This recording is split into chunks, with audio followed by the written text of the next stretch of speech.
Welcome back to Ketterson Park, Mitchell, Ontario, as this fine six-team tournament continues on this Father's Day weekend, and we will celebrate all the dads tomorrow with our playoffs and championship final. But right now, in an all-important contest, it is 1-0 JDT First Energy with a record of 1-0. They downed Hill United in their only round-robin game to this point, 3-2 last night on a brilliant pitching performance by Devin McCullough, who struck out 15 Chiefs batters in that game.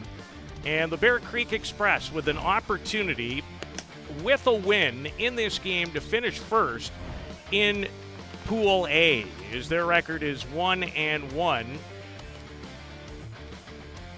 The Gremlins coming off a 9, or make that the Express. There's a lot of Bear Creek in this event.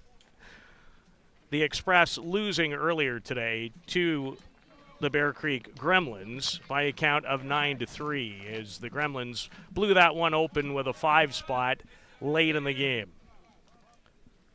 And the Express will bat first, and leading off is Australian national team member, 28-year-old Callum Bichel. Colin Walsh, Canadian national team player, in the circle for JDT. Now, all three teams, JDT First Energy, Bear Creek Express, Bear Creek Gremlins, now under the ownership as Bichel leans into it, and it is gone. Callum Bichel goes deep to left, the first batter of the game, and has his first home run as a member of the Express. He played for Circle Tap in 2024.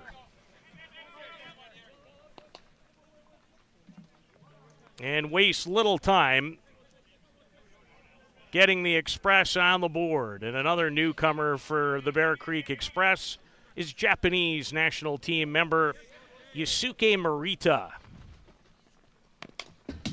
And he fouls that back. Walsh in 2024 is a member of the team that he's facing, the Express, pitched 5 1/3 innings. Did not give up a run. 5 hits. Struck out 6 and walked no batters. But at this level of competition, he is generally a hitter, fielder, designated player. Colin's very versatile, and it's a reason that he has made his way back on Canada's World Cup team.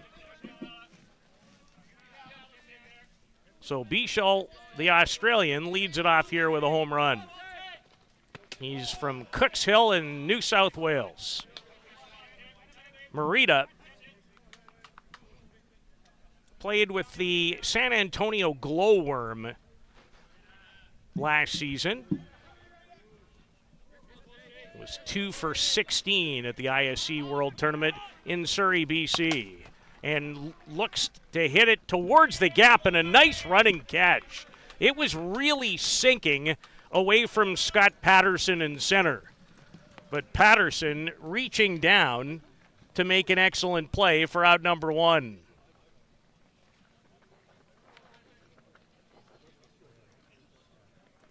Stayed with it, and found a way to make a fine play. And here's red-hot Ty Sebastian. Sebastian, here in Mitchell, having himself a weekend. He's 4 for 6 in his first 2 games, 2 home runs and 5 runs batted in. I like to call him the Brussels Bulldog. He's from Brussels, Ontario. And a key pitcher as well. With his new team, a longtime member of the Toronto Batmen. Now a member of the Bear Creek Express. And Walsh comes inside for a strike.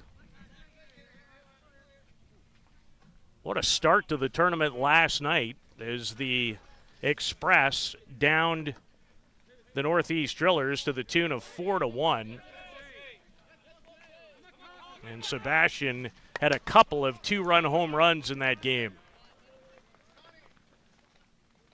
And then went 2 for 4 with another run batted in the setback at the hands of the Bear Creek, formerly known as the New York Gremlins.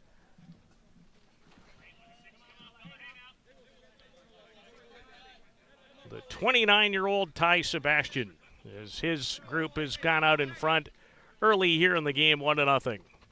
Walsh should change up, and a good one. As Brock Atwell, a couple of steps to record the out. Just a good pitch, nice movement on the change, just off the plate, and didn't leave Sebastian a whole lot. As David Galino, the shortstop, steps in.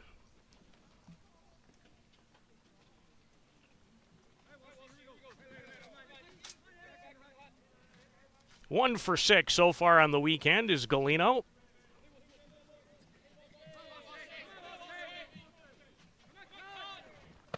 And for a second straight year, he is featuring those pink batting gloves. One of his staples. And I don't care what color gloves this guy has on. They generally work. Hit .284 last season for the Express. 2 doubles, 6 homers, and 23 runs batted in. Squibs one off the bat, and that English on the ball gives Justin Laskowski over at third all kinds of trouble. It was like a whirling top by the time it got to the glove of Laskowski. Unbelievable spinning action as it came off the end of the bat of Galino, who finds himself at first.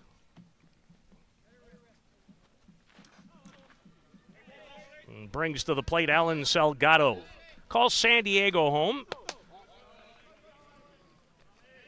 Has been a member of a couple of Team Mexico squads at World Cups 2019 and 2015. And Jamie Simpson will go out to take a look at Colin Walsh.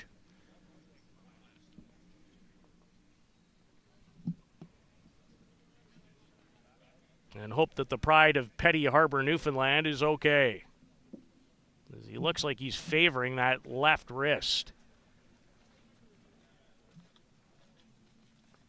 And now the athletic therapist out to take a peek. And Pami Madzaluka, or Lukwa, who hails originally from Botswana. Looks like he'll get up to throw.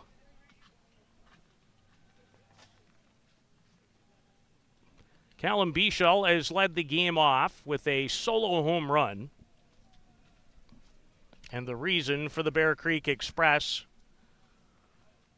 a 1-0 advantage. And Walsh is going to try it to see if he can stay in the game.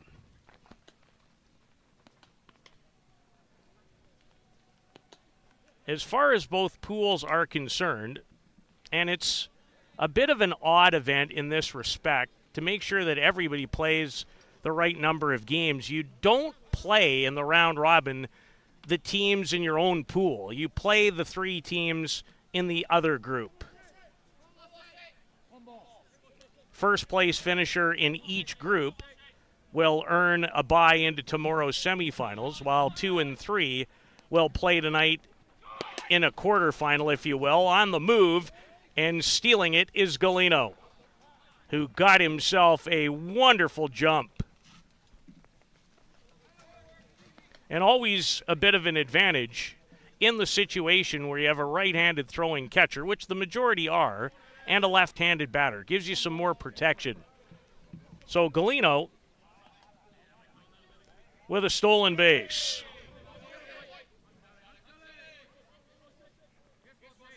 And the Express, as I mentioned off the top, with a win in this game would finish first in Pool A with Hill United and the Toronto Batmen both sporting round-robin records of 0-2.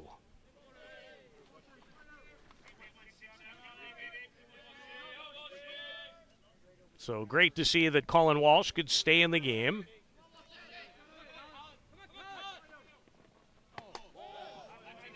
And he wanted that change up that just missed. Home plate umpires Trevor Topping, Kevin DiDomenico works the bases.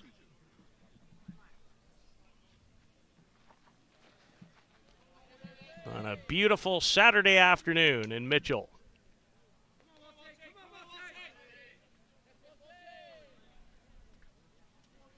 Salgado is 1 for 5 on the weekend. And swings and misses on a quality drop to end the inning. And Walsh still flexing that left hand or wrist. A Callum Bichel homer has the Bear Creek Express in front by a run. JDT First Energy coming to bat.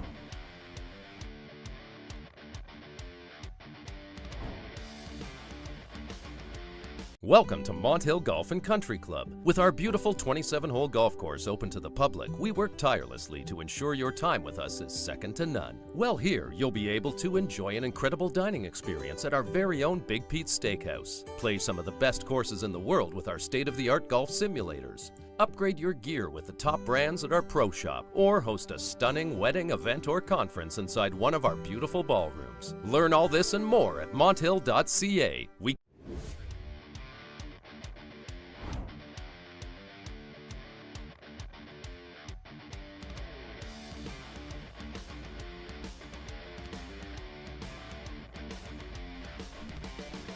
The Bear Creek Express on a Callum Bichel homer has provided their starting pitcher, a newcomer in Czechia product, Michael Holobratic, with a 1-run lead as he gets set to work.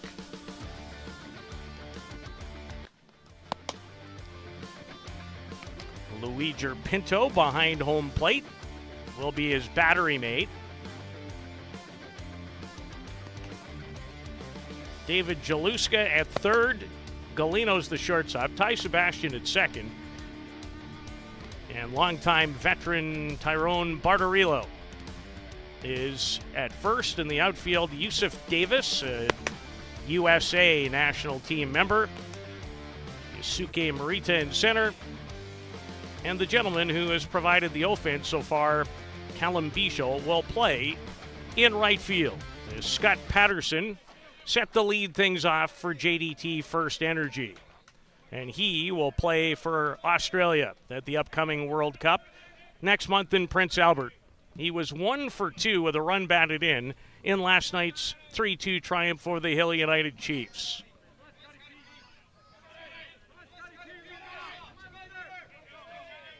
And made a fine catch already in this game in center on a dipping liner off the bat of Morita. And Holobratic finds the outside corner for a strike. Holobratic was a member of the Hill United Chiefs last season.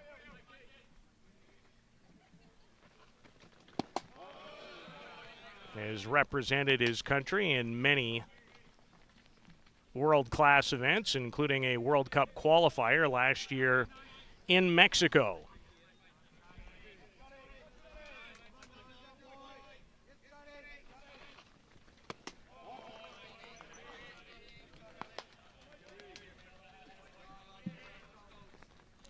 Patterson, at that very same qualifying event in Mexico, was 5 for 17, helping Australia qualify. They grabbed the second spot. Probably, even if they failed to win that game against Venezuela, would have still earned the wild card into the World Cup because Venezuela did. But for the defending world champions, it was no easy pickings last March. They were tested in almost every single game. A qualifier that was actually won by the Dominican Republic.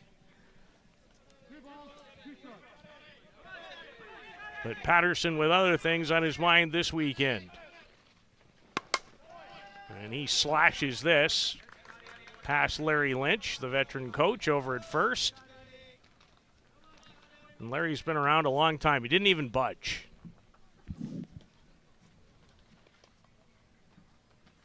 Knew it the whole time.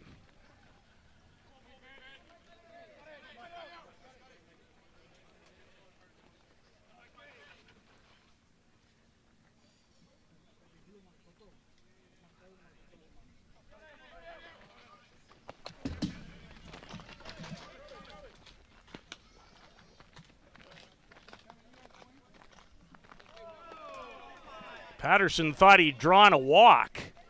Instead, they say he went around, and it is a strikeout. So that's a bit of a turn of events as Holobratic opens the game, and I believe his season. Certainly his first outing in Mitchell. He has pitched the Bear Creek Express in that group. Participated in their own tournament last weekend at their new facility in Melbourne, Ontario. As Braden Ducharme had a good cut at that. The shortstop for JDT and a member of Team USA for the upcoming World Cup. 0 for 3 in the game last night against Marco Diaz and the Hill United Chiefs. Played with LC Ostrander 1 season ago. He is from Hudson, Wisconsin.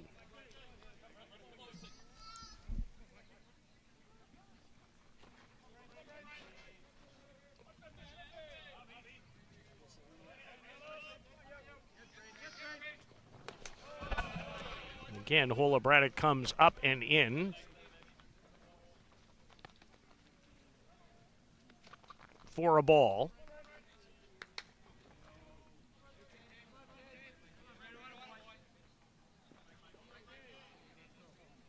See that Luigi Pinto has the Venezuelan flag on the back of one of his cleats. Drop ball misses. There's Holobratic on this fine pitching staff that includes the likes of Sean Cleary, Ty Sebastian.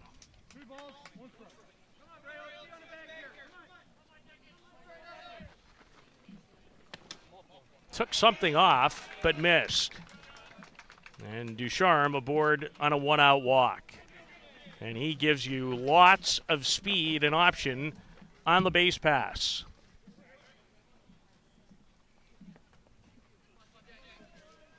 And the batter is the designated player, Travis Jones.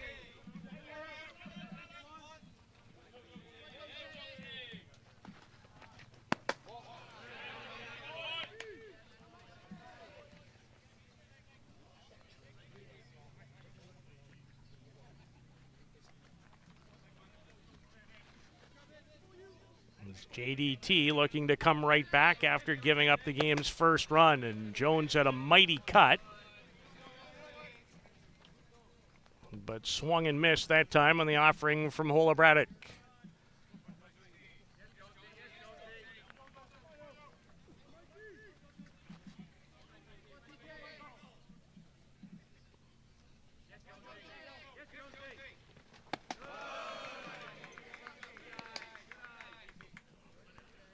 Jones was 5 for 14 for the Bear Creek Express.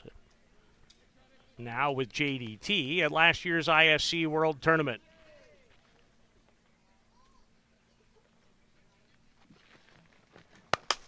Hits this well. Davis has it go underneath his glove, and Ducharme will score easily all the way from first, and sliding in safely, but didn't draw a throw, is Jones. So a hit and an error. And JD First Energy comes right back to tie the game, as the ball slipped under the glove of Yusuf Davis in left. And Jones raced all the way around to third base.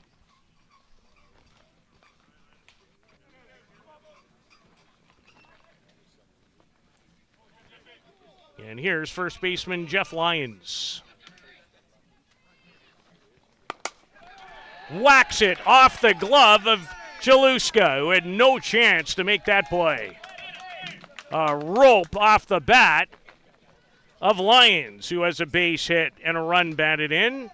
And JDT quickly jumps out in front 2-1.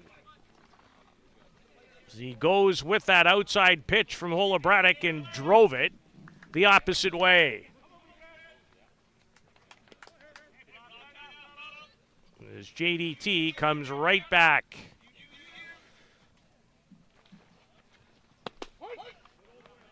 Brock Atwell, the batter, first season with JDT. I guess everybody in their first season, it's a new team.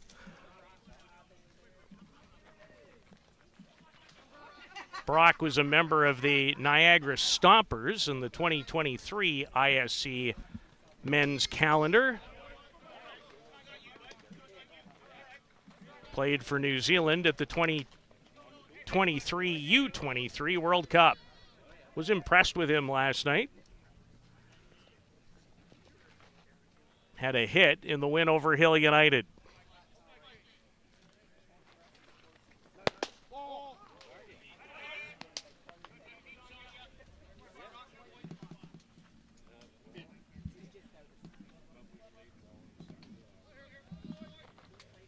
And there, thank you, Mr. Lafrano, is indeed a look at the back of the cleat in his home country. Took something off and just makes its way out of play. Atwell again over at second base for a second consecutive game.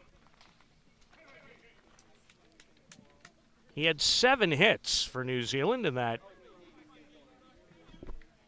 2023 U23 World Cup.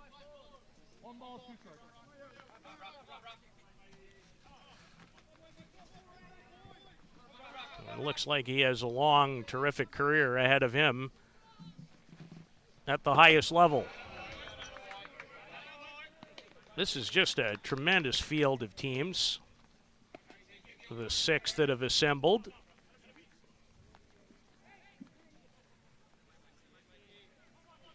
And I would guess come early August, a lot of them will be in the mix for the ISC World Crown in Mankato, Minnesota. That's where this year's event will be held. A little earlier, a couple of weeks earlier, in fact, starts at the end of July as opposed to right in that August 10th window because of the WBSC World Games that will be held in China. Men's softball a part of that, which is great in many ways. Anytime you can put your sport on a stage of that magnitude with all the other sports,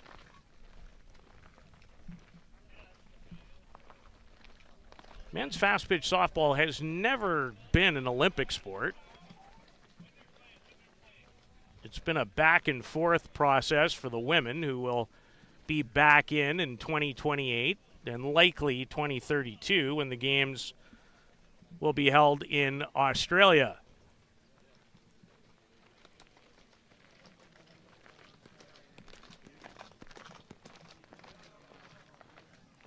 So a little meeting, and the batter is Jonathan Lynch.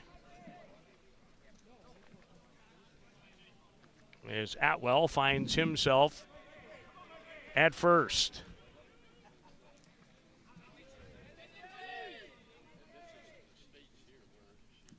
Lynch had a run batted in last night against Hill United. Also started the game with one of the oddest at-bats against Marco Diaz. He was hit on the hand, but part of the bat, so that was called a strike. Dusted himself off, came back, and then almost hit up high with the next pitch. And then delivered a hit to score a run. Holobratic wants them to check the swing.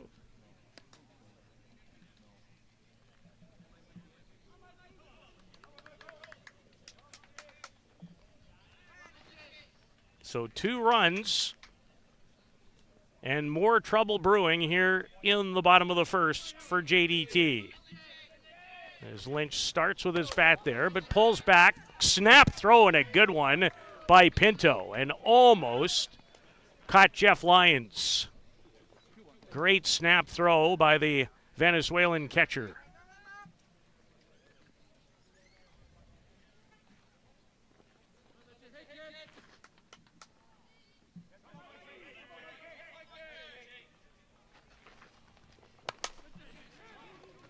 This is lifted towards Morita. Had to take about 1 step to record the out. So Lynch just getting underneath that. And they're 2 away with 2 runs in.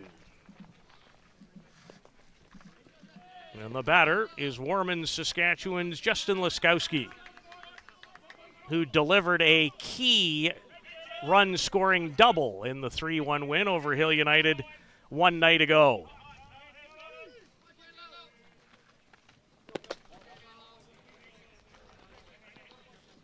And a shout out, if they are watching back in Saskatchewan, to mom and dad and their fine family, who I've gotten to know over the years. Great people. And this sport is loaded with them. One of the reasons I enjoy it so much. Skowski takes a strike from Holobratic this time. The Circle Tap Dukes are not in existence this year. That's where Justin has played most recently.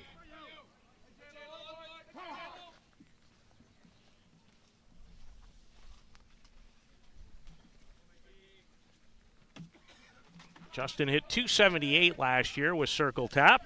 He was 4 for 14 at the ISC World Tournament and stays alive with that swing.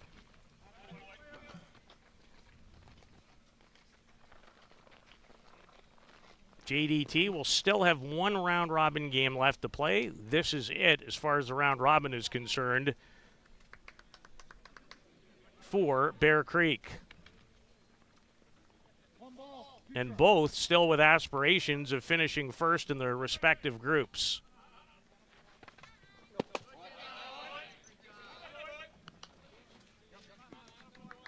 An express win guarantees them top spot in Pool A.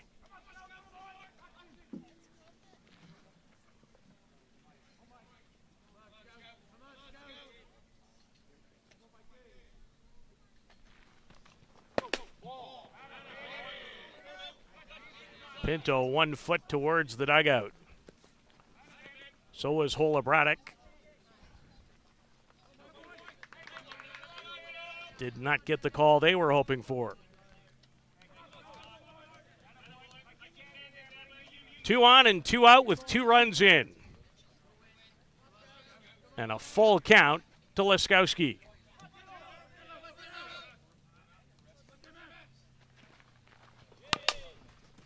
On the ground.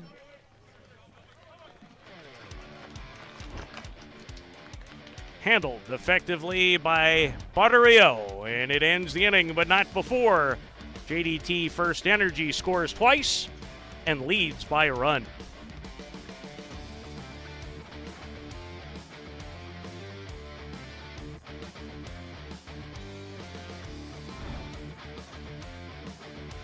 Peligro Sports provides the essentials needed to give your team an edge on the field. Our brand is rooted in creating a unique experience tailored to the specific needs of your team to ensure your performance is at the best level to execute plays.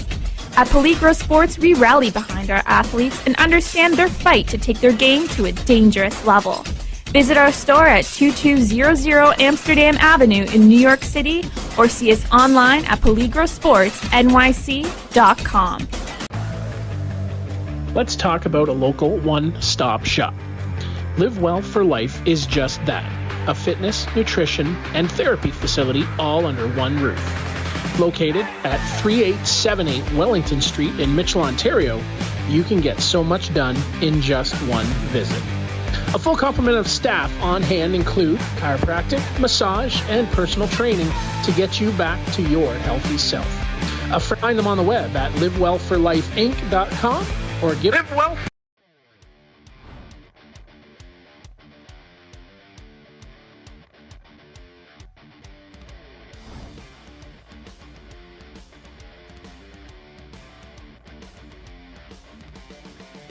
The pitcher finished the inning and back out to work and facing Luigi Pinto, the 38-year-old from Valencia, Valenzuela, or Venezuela.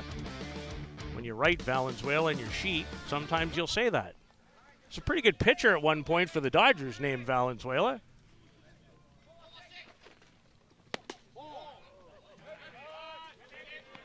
Well, I got his cleats right at least, so kicked out Venezuela the right way then. Played internationally for them in 2019, 2017, and don't think I have seen Venezuela's roster as of yet for the upcoming World Cup. But my guess is he'll be on it.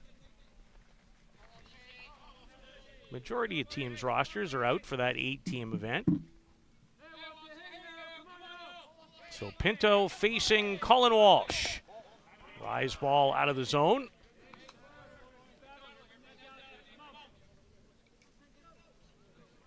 One of the best local senior leagues in Canada is in Newfoundland. And Colin had a great game earlier this week back home in the Circle. Very competitive. A lot of Canada's best players come from that wonderful part of our country. St. John's, Newfoundland will host the Canada Summer Games in August, as Luigi Pinto draws a leadoff walk to begin the second.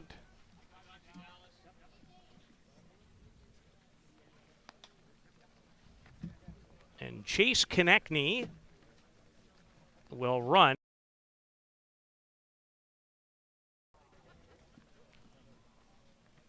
It would be incredibly sarcastic of me to suggest that Chase's brother is pretty good at hockey.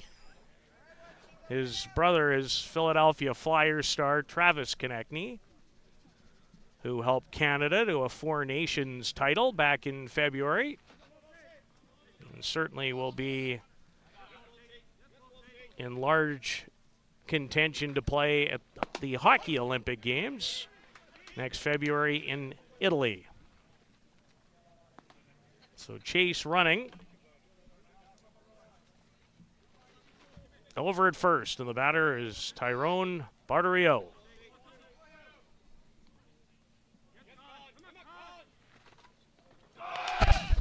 And Konechny can run. Hit and run on, and Barterio fouled it back.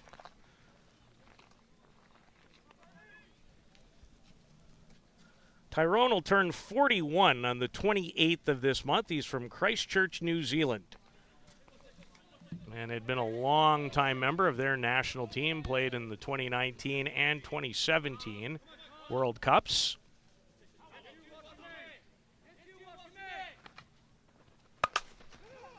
Leans into that drive, and it's going to find a gap.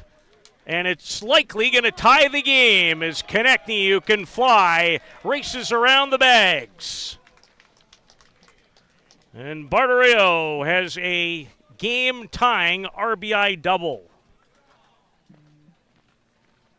And we're even again, this time at 2.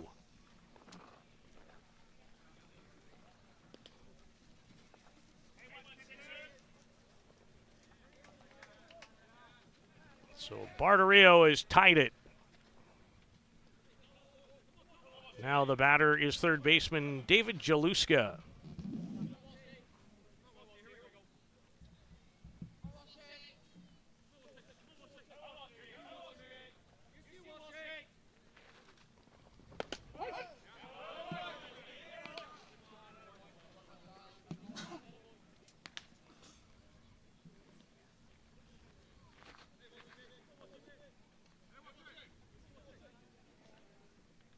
Jaluska in his first year with the Bear Creek program.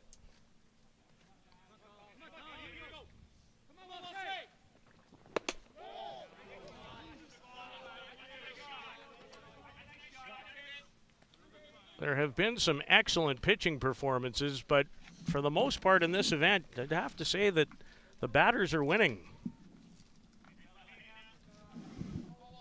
It is early in the year,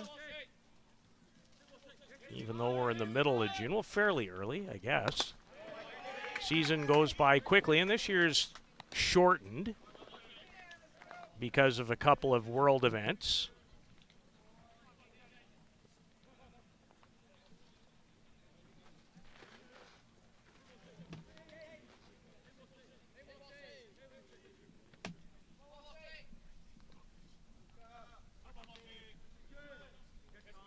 Jaluska is from the Czech Republic.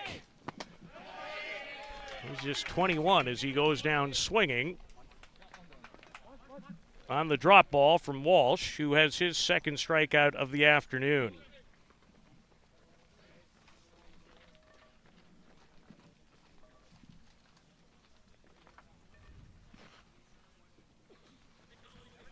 Left fielder Yusuf Davis.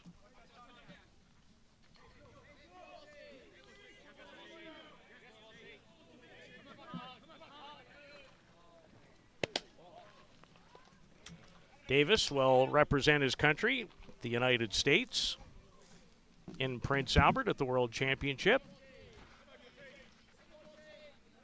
The speedy outfielder.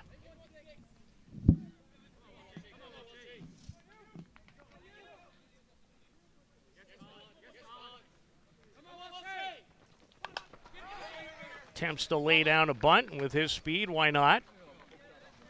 Fouled it away, and it's stuck. Almost knocked it out. Thought about giving it another try, but we'll play on instead.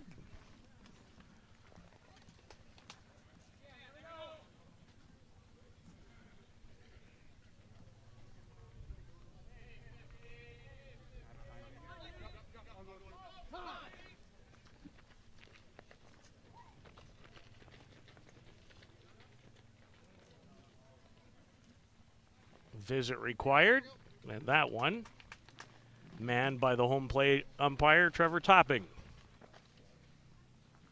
You don't get to visit in this sport whenever you want.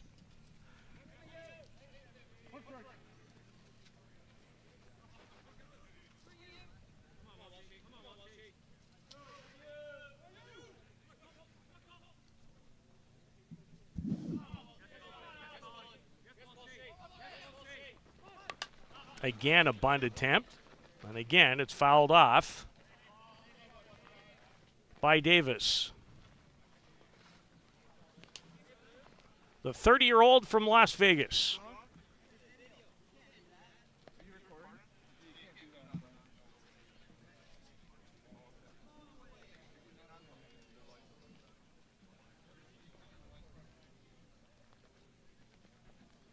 And now there's some questions about who's recording what from the dugout area.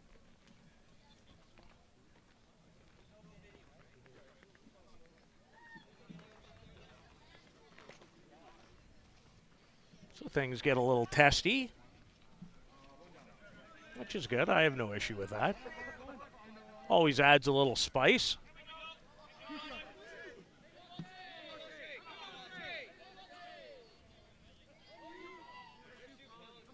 True, you do have pretty good video right here.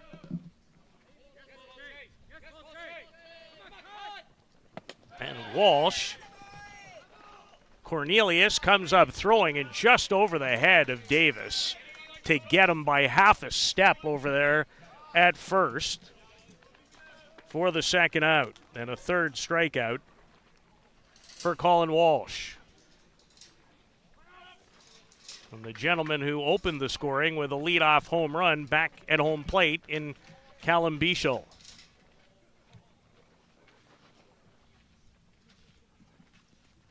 Lots of changes to the Bear Creek Express lineup from the team that went 25-20-1 last season and was 4-2 at the ISC World Tournament. They're 1-1 so far on the weekend here in Mitchell. As Bichel takes a strike on the inner half. Hit .286 last season for Circle Tap. A very impressive .444 with 8 hits for Australia at the World Cup qualifier last March. And that one plunked him.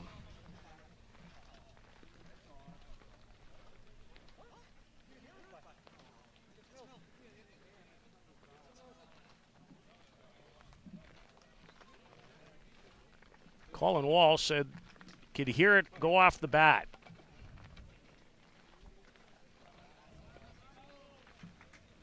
And the home plate umpire not buying. Hit by a pitch. And now runners at first and second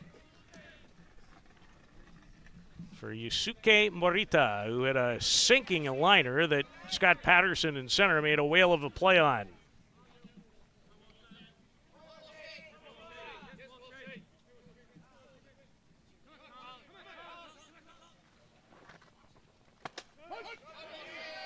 Morita with an interesting batting stance, really crouched. And then explodes coming out. And he has terrific speed. Gets down the line in a hurry. And he's 36 years of age. He'll turn 37 November 25th. Handcuffs Cornelius. The throw's on the other side of the bag, and that allows Barterio to slide in safely at third. So gets away from Cornelius and heads up base running as runners now at third and second.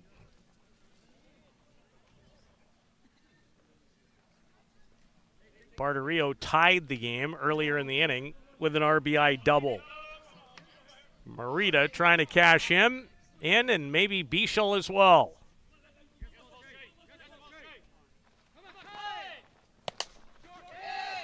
This is no easy play. Falls in for a double, and Bear Creek, courtesy of Yusuke Morita, back in front. It's 4-2. That one literally popped into no man's land. As Atwell gave it a great go, so did Jonathan Lynch, and neither could quite get to it. So a double for Morita and a couple of runs batted in.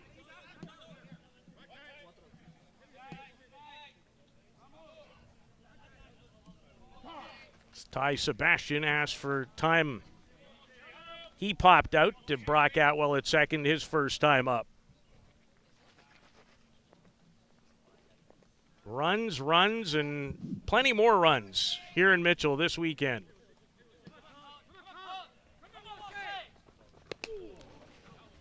And that one hit Sebastian.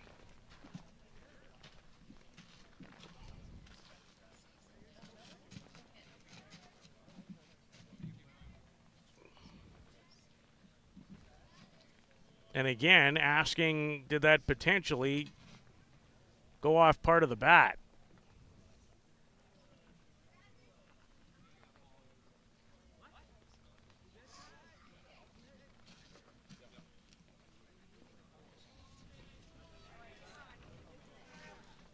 So Walsh has hit 2 of the last 3 batters, and now the 2 coaches into it with one another.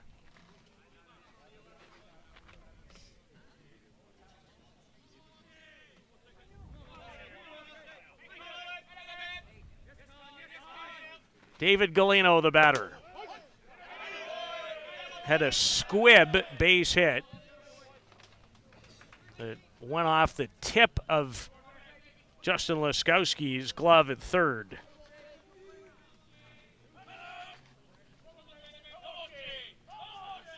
Lots of emotion on this Saturday afternoon in this one.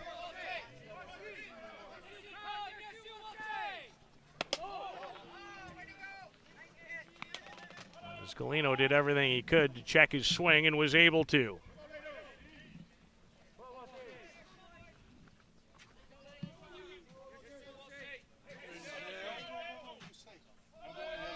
David is also from Venezuela.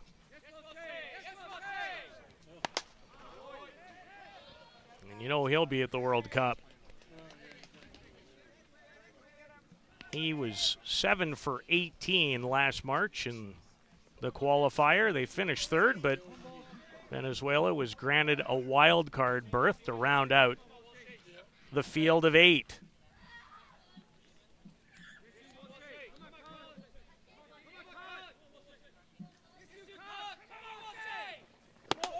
Trying to add to the Express lead, which is now 4-2. As they've scored 3 times and have sent 8 batters to home plate here in the second inning.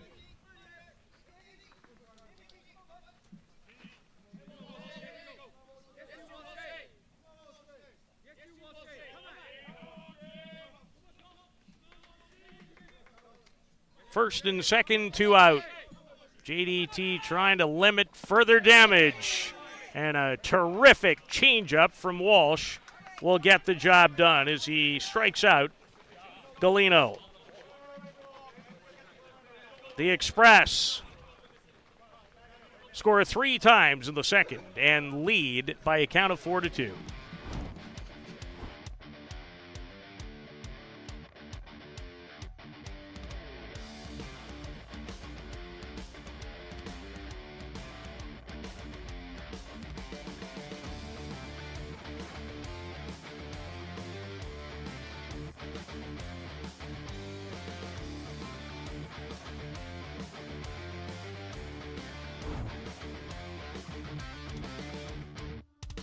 How confident are you in your organization's security posture? If your answer isn't 100%, you're not alone. Most organizations aren't doing enough to protect their data, and they know it. With Armitage technology, you can stop worrying about IT security issues so you can focus on moving your business forward. Our experienced staff monitor and maintain your IT infrastructure to keep your business running. Visit us at armitagetech.com and make your technology work for you.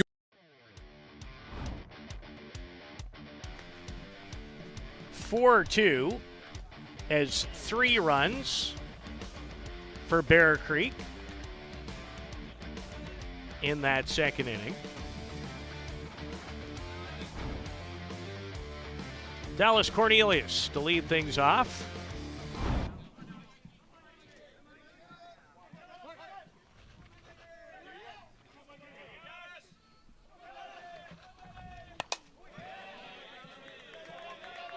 Dallas's father, Scott, the major sponsor of not 1, not 2, but 3 teams here this weekend, including the 2 on the field against one another. The other is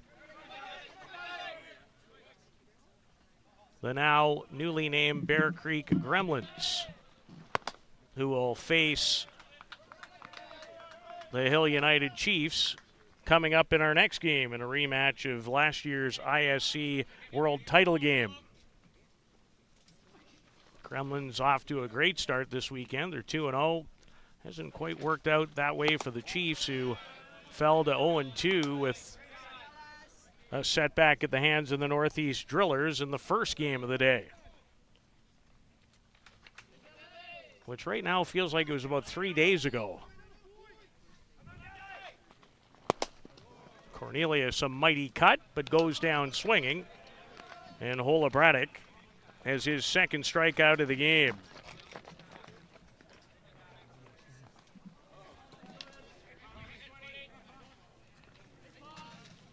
Newfoundland's Jordan Pomeroy, another member of Canada's national men's team, made one of the most sensational catches of all time in the sport here in this tournament a couple of years ago. Over the fence, took part of the fence with him in doing it. He was a viral sensation on social media as a result. He had a hit last night against Hill United.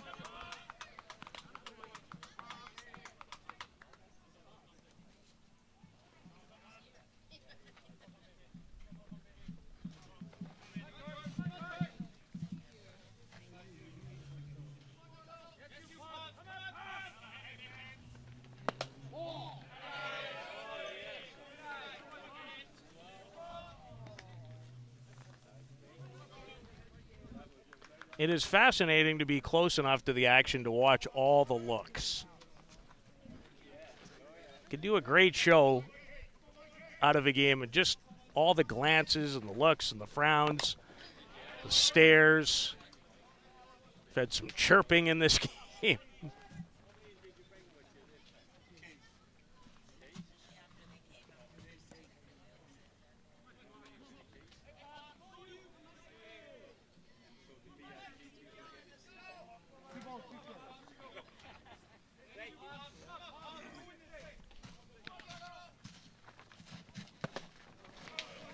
Braddock, the low rise on the outside corner as he has back-to-back strikeouts to begin the bottom of the second. Scott Patterson is the batter.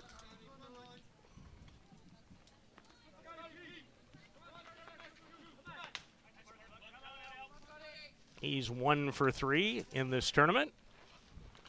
Struck out against Hola Braddock his first time up.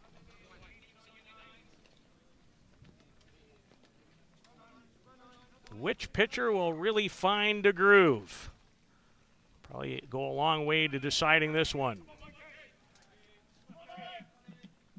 And that doesn't necessarily mean he's currently in the game either.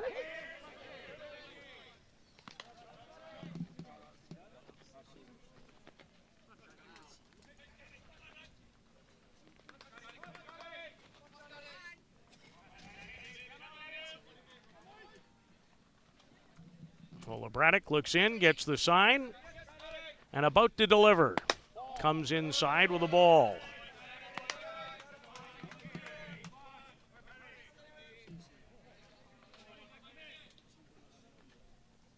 Always fascinating with pitchers. The best ones, not always, but if you can get to them early, sometimes that can be a great thing, as Patterson got around on it, and that was not foul by a whole bunch, but it was. As he's able to keep his hands back on the changeup and pulled it just foul.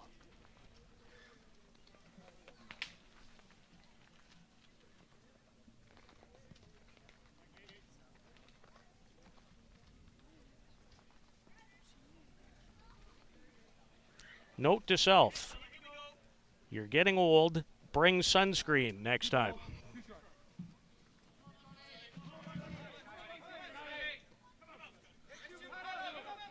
Last night needed a parka.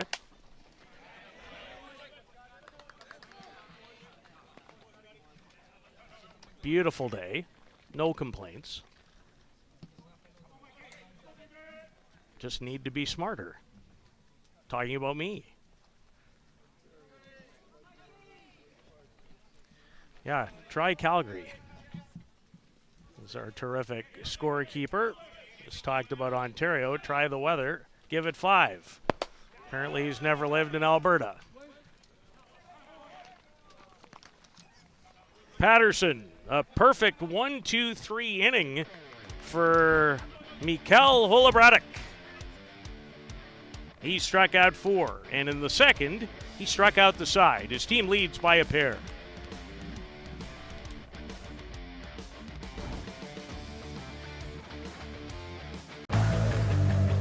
Let's talk about a local one-stop shop. Live Well for Life is just that, a fitness, nutrition, and therapy facility all under one roof. Located at 3878 Wellington Street in Mitchell, Ontario, you can get so much done in just one visit. A full complement of staff on hand include chiropractic, massage, and personal training to get you back to your healthy self. Find them on the web at livewellforlifeinc.com or give Live Well for Life, a proud sponsor of the broadcast program.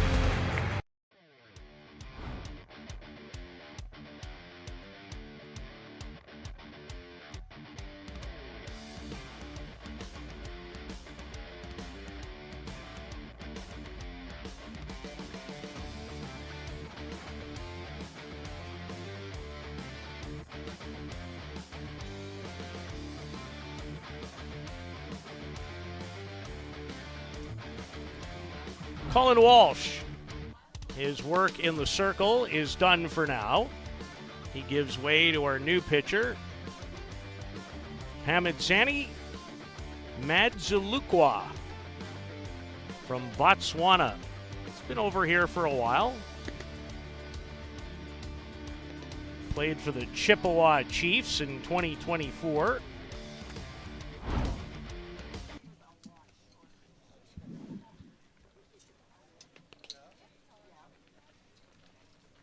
Almost certain he was part of the Toronto Batmen at one point. We'll have to double check that. Did play for his home country of Botswana back in the 2019 World Cup. Was 0-1 at last year's ISC World Tournament. Pitched 4 innings, 9 runs. Gave up 7 hits, struck out 7, walked 1. That was in ISC 1, but his team ended up in ISC 2, where he was a lot more effective in his 20 innings of work.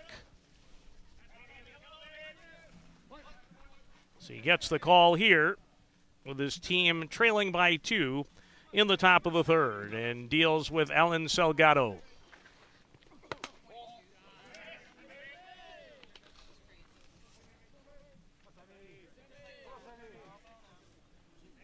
Pami Madzalukwa.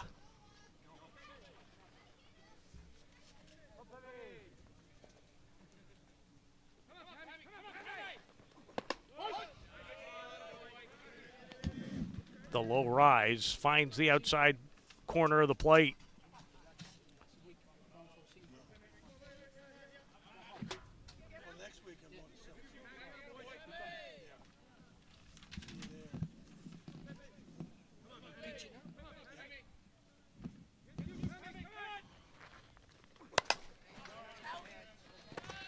Popped in the air, but will make its way out of play here at Ketterson Park in Mitchell, a great facility. This is not the only tournament going on. This weekend is part of this event. There's 2 other divisions along with this, if you will, A division of 6 teams.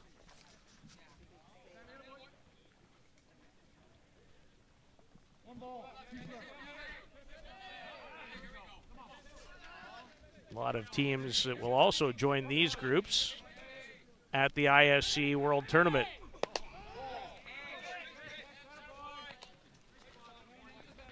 Check social media as well for all of those scores as Blair and Joe Todd keep you updated on all the activities, including the Legends event.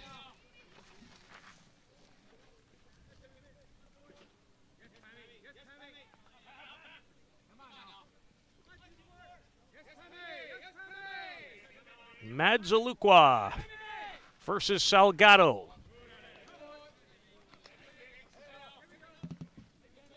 One of the things I've really grown to love about this sport is the growing number of countries with good teams. It was not all that long ago, although time goes by so quickly, where at the world level, in many ways, it was New Zealand, Canada, and the United States. Salgado, and a sensational catch by Jonathan Lynch in right. My goodness, that's some kind of play. And the ball was tattooed by Salgado. Take another peek at this. maybe the catch of the weekend, at least when I've been in the park. This is superb. Wow. Love great defense, and it doesn't get much better than that. Fabulous play by Jonathan Lynch. And here's Luigi Pinto.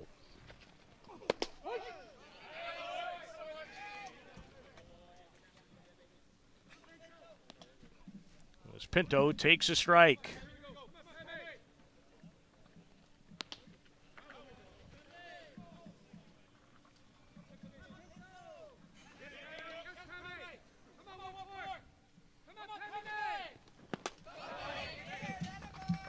Really good movement on that drop. And it had some curving action on it as well. Inside to Pinto, who was tied up in a knot. Trying to get after that. Luigi hit 300 last season for Circle Tap at the ISC, where he was 6 for 20.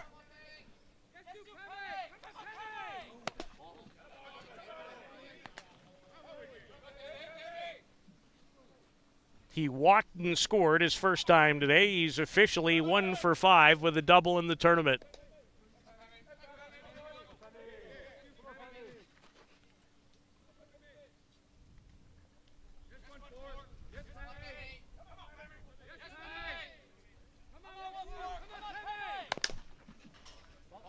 Pulled foul.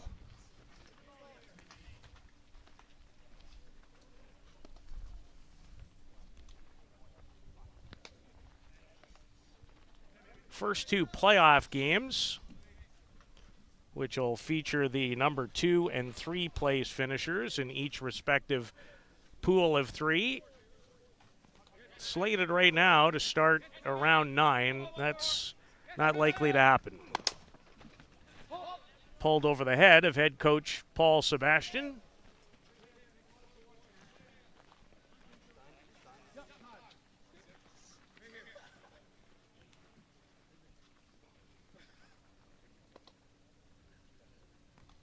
They're going to go out and chat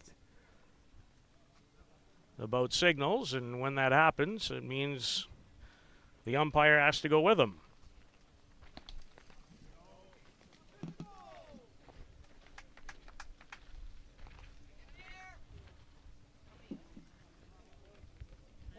A lot of deep counts and lengthy at-bats. Not been a lot of quick innings this weekend.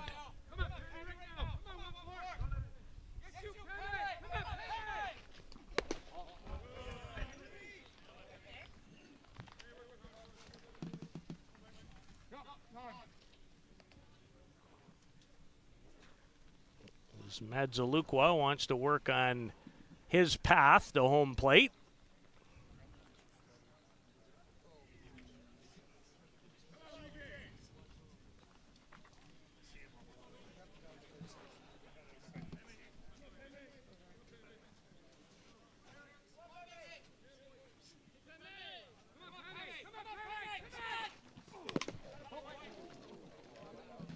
Hope Cornelius is okay. That really took a bite. Oof.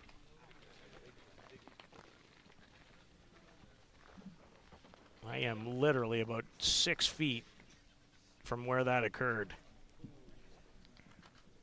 Ouch. And Dallas will require some attention.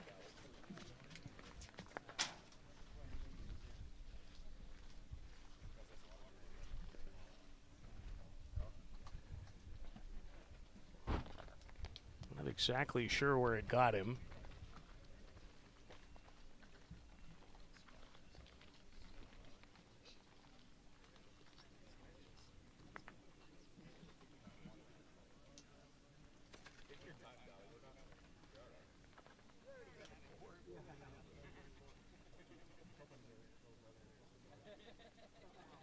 Trying his best to shake it off.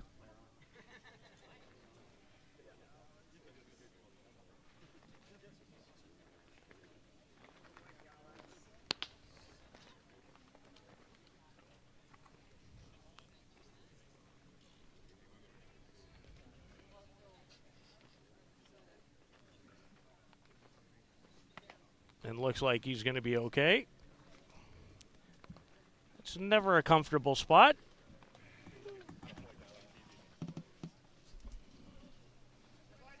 And the grins from others usually tell you about the location. And regardless of protection, there is never enough. So Cornelius stays in. And Pinto's at bat continues.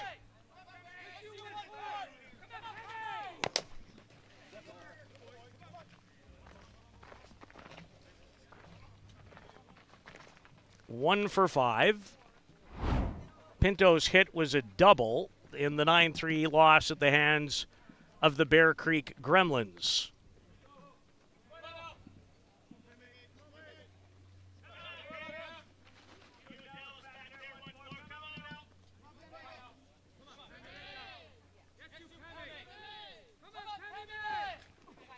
Change up. Liskowski with an excellent play. Took the short hop brilliantly and then delivered a strike over to first for the out. Well done by the JDT First Energy third baseman. On the run, short hop, set himself, threw a strike. Can't draw it up much better than that. And there's 2 away for Barterio, who doubled and cashed in a run his last time up. Swings and misses on the high rise from Pami Madzalukwa.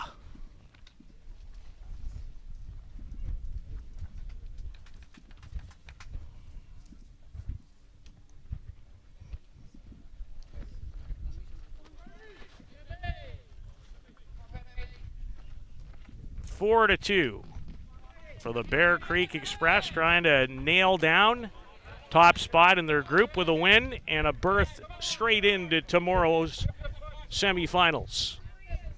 That's the prize for the top finishing team in each pool of 3 squads here this weekend. An elite tournament.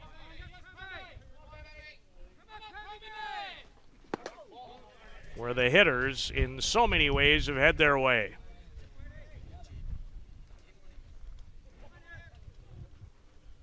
With maybe the exception of a guy by the name of Bestgrove.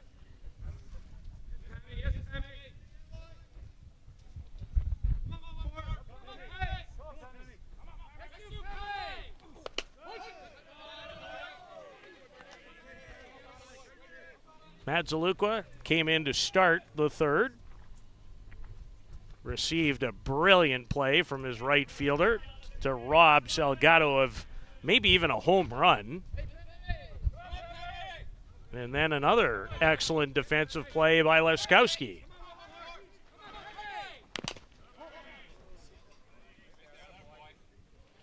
I guarantee you Dallas Cornelius is ready for this inning to be over. Not shy on punishment behind home plate.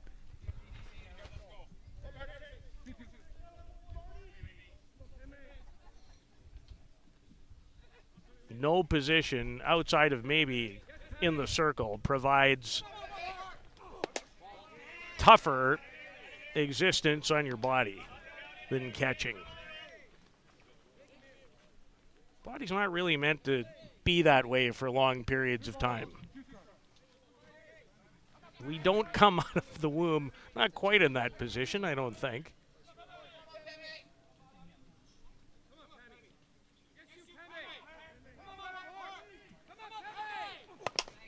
Barterio. Ducharme tried to short hop it, but that time it got the best of him.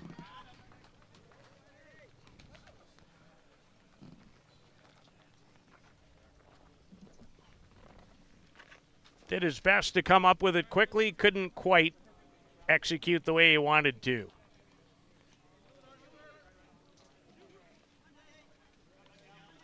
He was expecting a short hop, but that one was even tighter to him than what I thought he was expecting when it came off the bat. And here's Yaluska.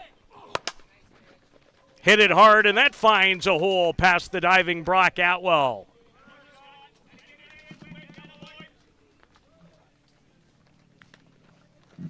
And Yaluska has a base hit. The pride of Czechia. Another young player with lots of promise. It's quite a mix here this weekend. There's a lot of great players still in their late 30s, and then we've got some others in their early 20s.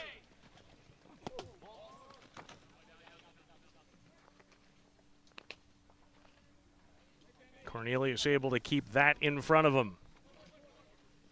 JDT trails by a pair as they're in search of a second consecutive win. They'll still play one more round-robin game tonight that is not going to start at 7.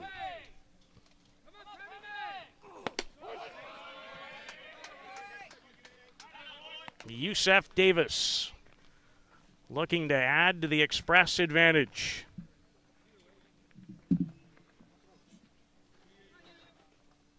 Struck out back in the second.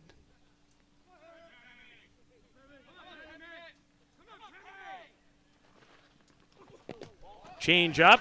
Cornelius did block it, but by the time he located it, the runners had moved up.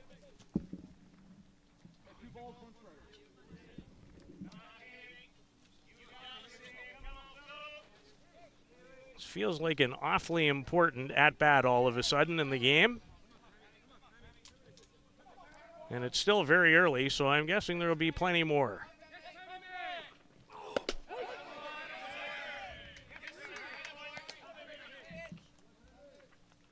The low rise finds its spot.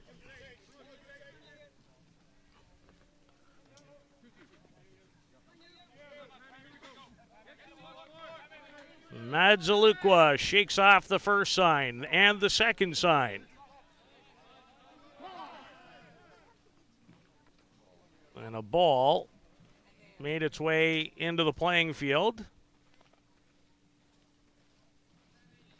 from the other game, which means that was a lengthy home run.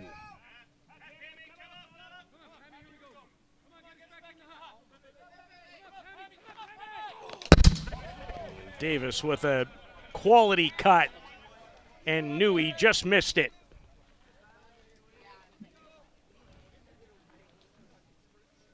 Lots of good battles. None more important to this point in the game. Madzalukwa and Davis. And it'll continue.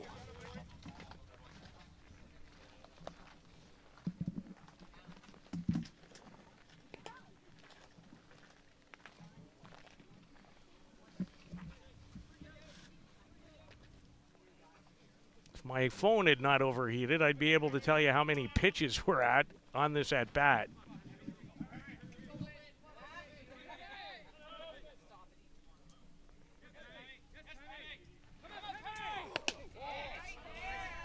Thought he had strike 3.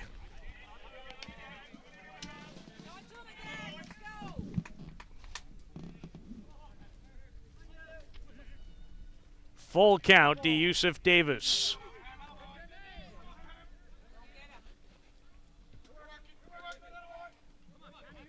From Las Vegas, Nevada. Trying to add insurance.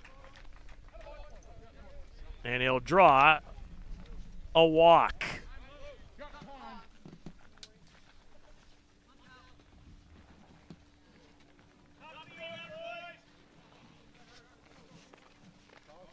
And bases are loaded for Callum Bichel.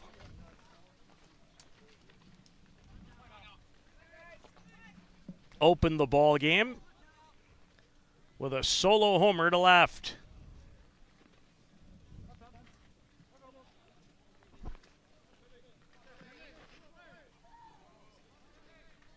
4-2 Bear Creek. Chance to blow it open in the third.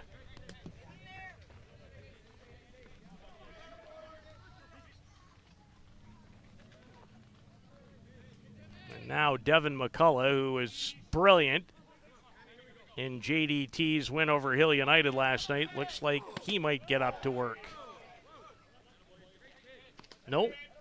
He's going to watch while Riley Mannion gets up to work, a former Bear Creek Express. And again, I use that term in an interesting way because they're all somewhat part of the same family. But as this game has shown us, there's not a lot of love here either, even though they're all owned by the same family.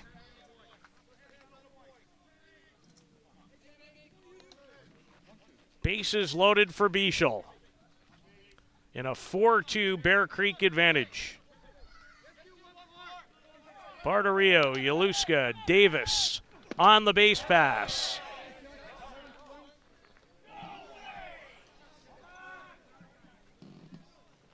Very close.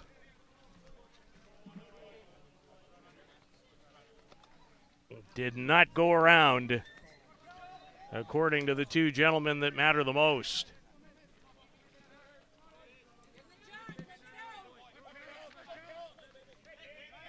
Pami Madzalukwa trying to work his way out of this bases loaded jam.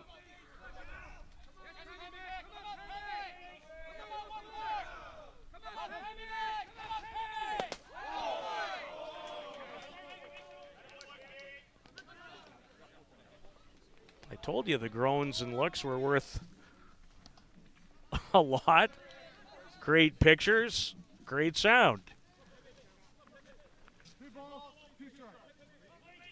Another full count.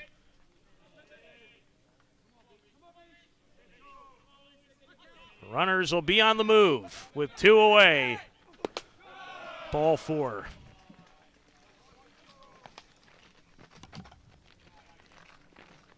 And it's 5-2.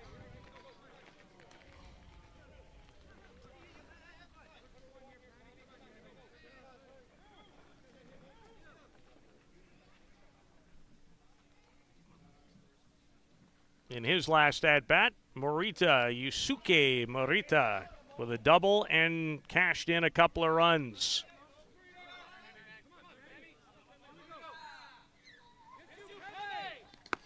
Ooh, good work by Cornelius, who just threw his glove out at that one. That was the only option he had.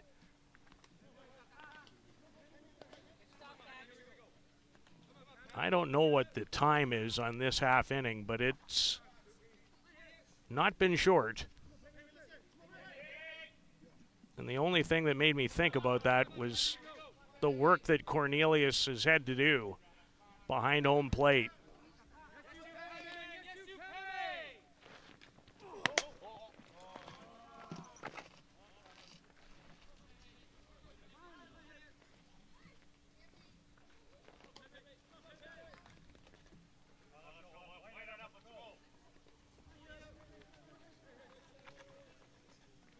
JDT trying to eliminate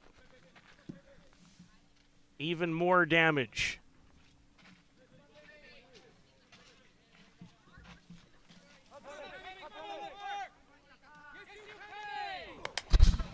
The rise ball fouled back by Morita. Just explodes out of that crouch stance.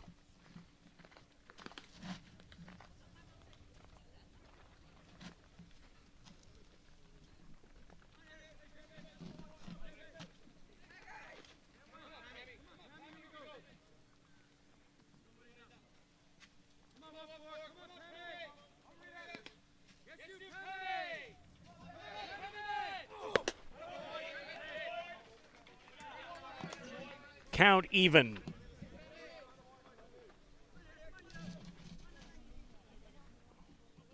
Yusuke Morita, the 36-year-old from Japan.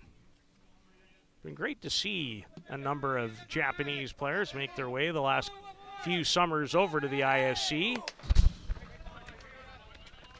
A number of them played for the Oma Tigre last season. And the Tigre put up a good show at the ISC World Tournament. Marita was part of the San Antonio Glowworm in 2024.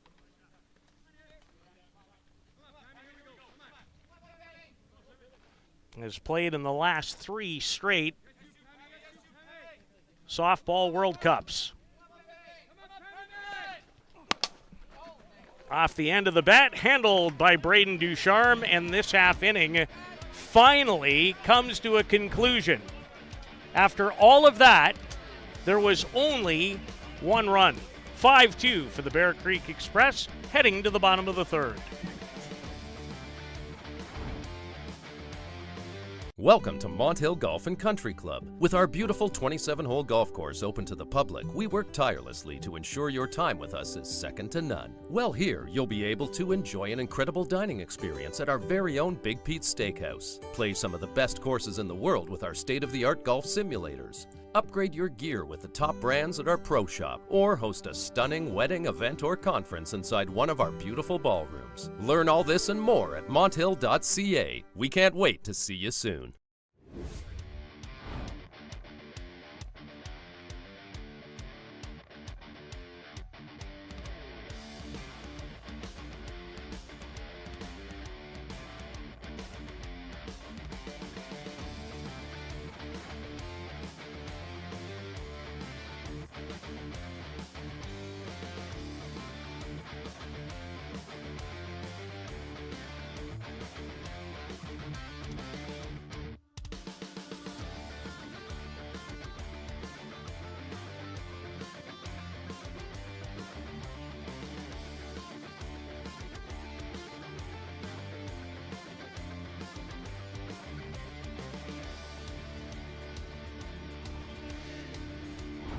To the bottom of the 3rd for JDT, trailing 5-2. Pleasure to welcome the gentleman who made this event happen in many ways, Blair Setford. Thanks, Peter, for letting me sit in with you for an inning or so. Isn't it kind of the other way around? You letting me sit here for a few? No, you are a big part of this team, and appreciate you taking your time here to bring the games, help us bring the games to fans around the world. Well, as Braden Ducharme, so many national team members here amongst this 6-team field, Blair. And I just mentioned in the last half inning or so how great it is that so many more countries have really become quality countries in this sport. Like, it's really changed, hasn't it? Well, you look at the guys around the diamond, or even just the 2 men in the circle here. Michael Holobratic from the Czech Republic, Pami Mazalukwa from Botswana. You know, we've got 5 continents represented here at the tournament and in the ISC. It is tremendous. Yeah, I just love the growth because, you know, you go back 20 years, you know, in world events, it was a lot of New Zealand, Canada, and the United States. And frankly, not to take anything away from the U.S., who's made huge strides, New Zealand pitching was usually a big factor in some of their world prominence. No, it absolutely was. And sorry, I want to correct myself. It's 6 continents represented here. We're only missing Antarctica. And I don't know that they've got a fastball program down there, but I'd be willing to go and find out. Well, it's the only statement I'm going to make politically all weekend, and I'm going to leave it. There would be someone interested in purchasing it. Here's Braden Ducharme.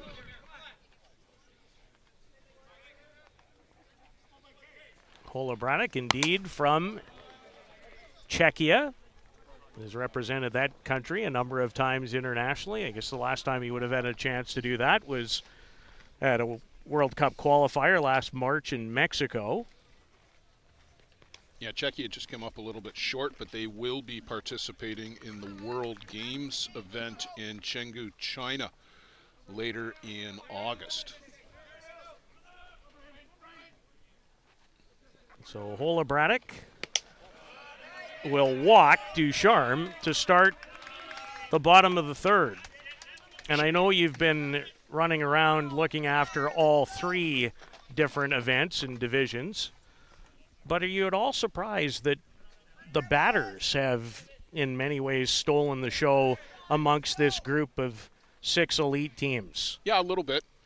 The pitching probably at this point in the season a little bit behind, although it's funny, guys are playing a lot of ball. This is fairly well tagged, but not quite enough. And one of the reasons is, if you can see that center field sign, it's one of the things that struck me, Blair, is Travis Jones makes a long out to straightaway center. I don't know a lot of fast-pitch softball parks where it's 270 away from home plate to center. All the center fields here are somewhat bell-shaped. They're shorter down the lines than they are to center field. Just different dimensions on all of the parks here at Keterson Park in Mitchell. 245 in the lines here and 270. It's a poke straightaway center field. And we've seen a couple that have gone to straightaway with authority as there's one out for Jeff Lyons. And Lyons rips that into center field. Ducharme can fly, and he has no trouble going from first to third. And JDT hoping to climb right back in this one. Yeah, Jeff Lyons just hits the ball. He's been doing that for years. And he has his second hit of this game.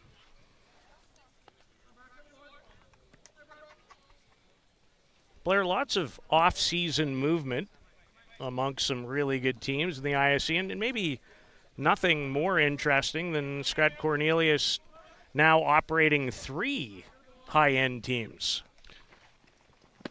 It's a huge commitment by Scott, and we're glad to have sponsors like Scott who really do want to support the game. Not only is he operating 3 high-end teams, he's built, from what I understand, I haven't seen it in person, but from what I understand, it is a top-notch facility down in Oneida, Ontario, too, and I'm looking forward to being able to visit it. That commitment is unparalleled right now.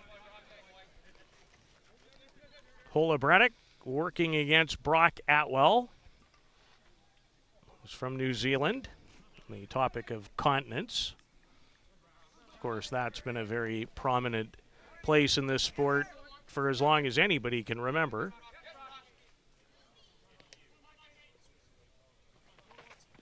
Runners at first and third for Atwell. And Blair, anytime you see that reaction, you know the batter knows he just missed something that he really liked. Yep, just missed it. Got his pitch and fouled it straight back.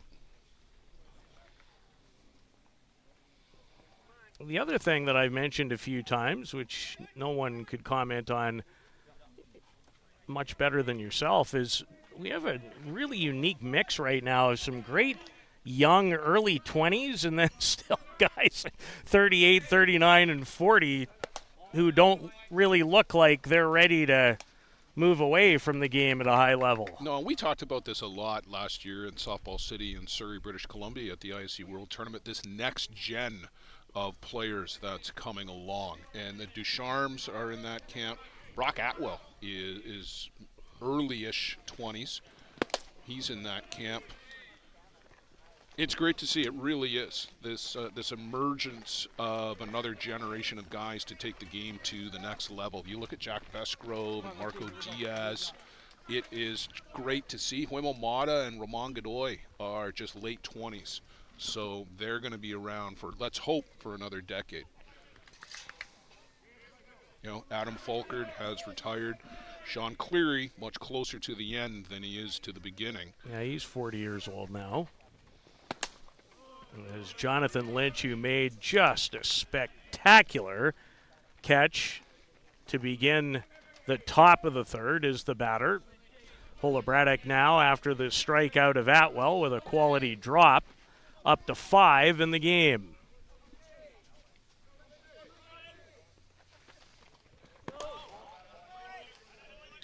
As Pinto knocks it down. But young players like David Galino, who's really exciting, Micah Pimentel coming along from Venezuela, can't wait to see him again, and hopefully some of the travel restrictions are going to be eased to allow top-notch fast pitch to be played here in Minnesota. Not that it won't be, but there's going to be some key people missing. There is concern, isn't there? Well, JB, which has a lot of Venezuelans on their squad, suspended their operations for the year over that concern. So they're going to be back next year. World Tournament's in Kitchener, and things will be a little bit easier for them to travel. Gets away from Luis Pinto on the topic of Venezuela. And Ducharme races home with the third JDT run. Well, Peter, there's going to be a lot of people who are looking at the results here, this game, the next game, and then the JDT one with Toronto after that, because it's going to come down to math. And I was hoping it wasn't, but it's going to come down to math. It might. In both of the pools, who's going to be first, who's going to be playing at 9 tonight. Well fielded by Hola Braddock. JDT chips away, but still trail by 2 after 3 here in Mitchell.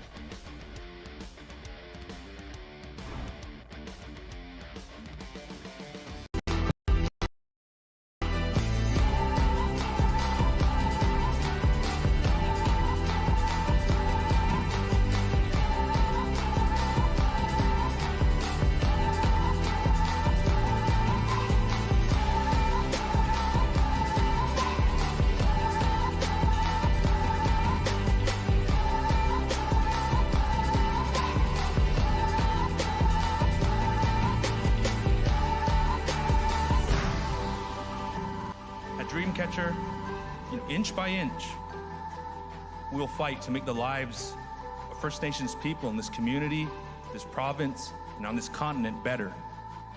I know we have a long way to go, but I'm proud to say as long as our people have a need, Dreamcatcher will be there for them.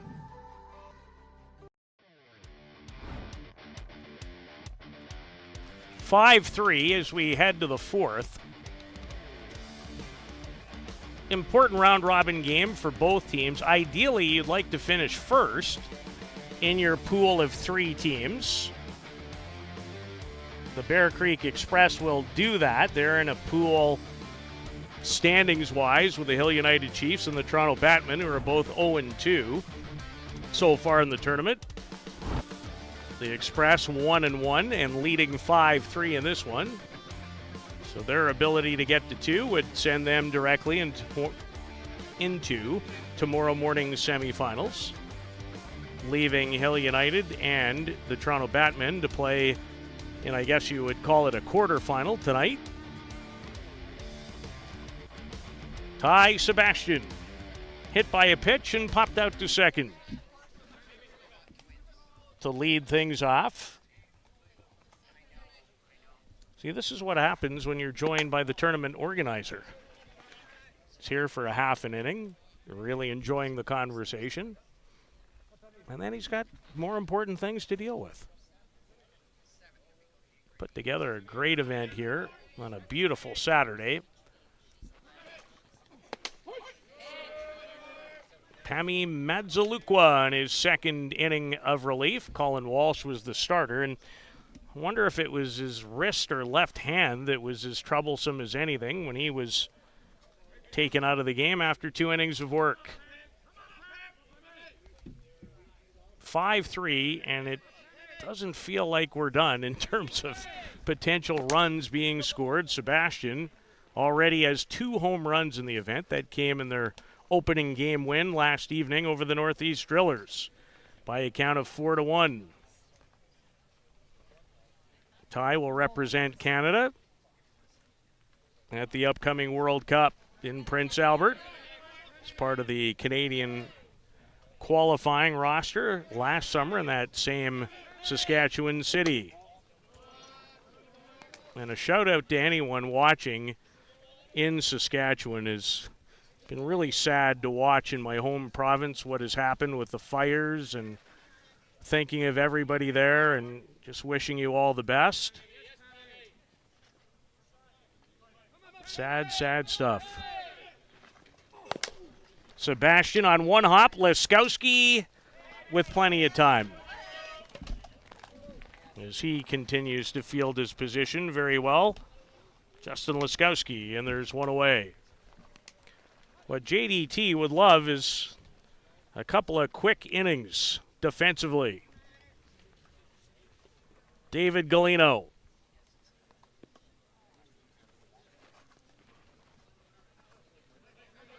Has an infield single and is struck out.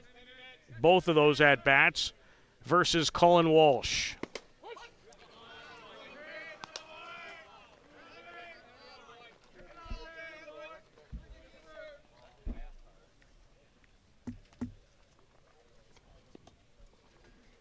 "26-year-old David Galino.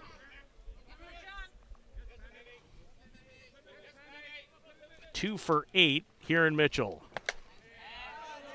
Mighty cut and a miss.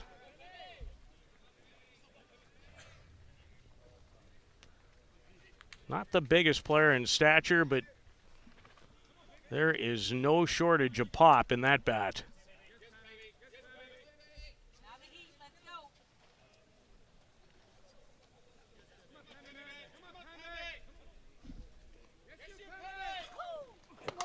Comes up high with a rise that time. Thrown a lot of low rises down in the zone. Certainly mixed in some changeups.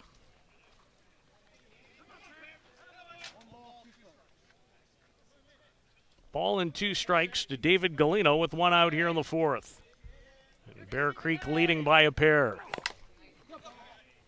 Up next on this diamond. Always fascinating when 2 absolute arch rivals go at one another. The Hill United Chiefs, the reigning ISC world champions, winning it for a 6th time against the Gremlins, now the Bear Creek Gremlins, who are a perfect 2-0 after downing the Express earlier today, 9-3, and Galino shows his displeasure.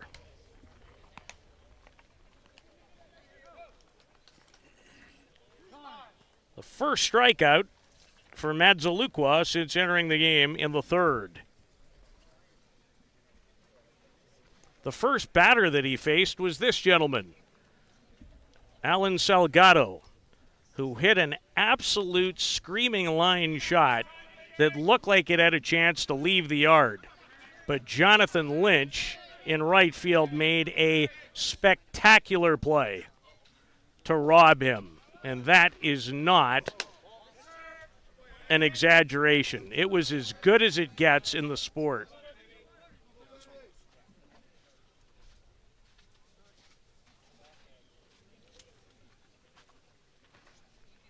Salgado 0 for 2.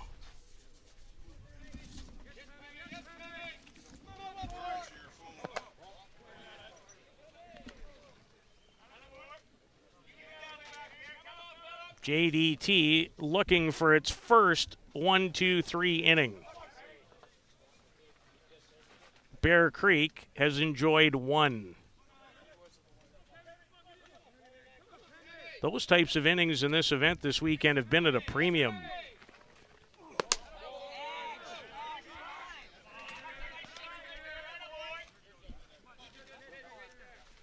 I think I just read the lips of the pitcher. And I don't know any African dialogue. I barely know English dialogue. And I think that was a big giant what.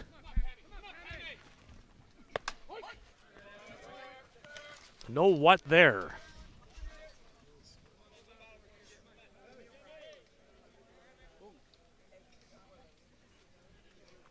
Salgado trying to keep things going here for the Bear Creek Express.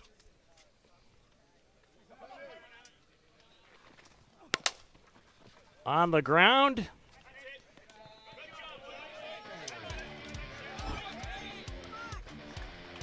Three up, 3 down. JDT trailing by 2 in Mitchell.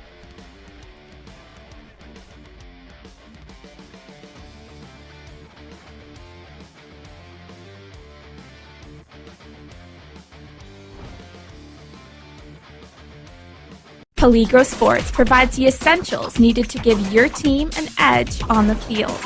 Our brand is rooted in creating a unique experience tailored to the specific needs of your team to ensure your performance is at the best level to execute plays. At Peligro Sports, we rally behind our athletes and understand their fight to take their game to a dangerous level. Visit our store at 2200 Amsterdam Avenue in New York City or see us online at peligrosportsnyc.com. Thanks to Jose and Peligro Sports for their support of the broadcast program.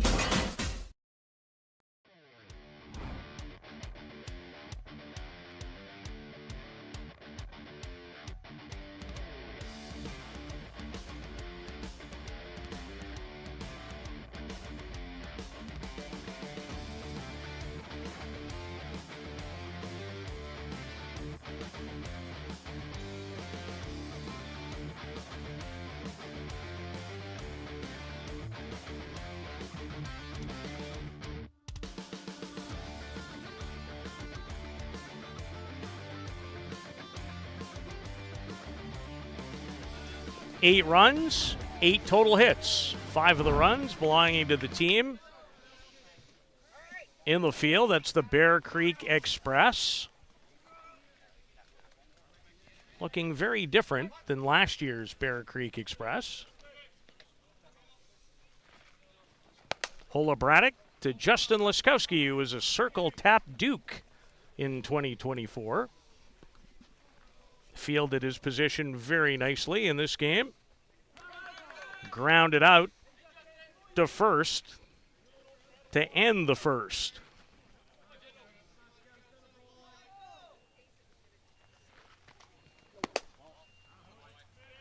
Michael Holobratic giving up the 3 hits and has struck out 5 so far in the game. JDT trying to improve the record to a perfect 2-0. They'll still have 1 round-robin affair left. That game, when the day began, was in the 7 o'clock time slot.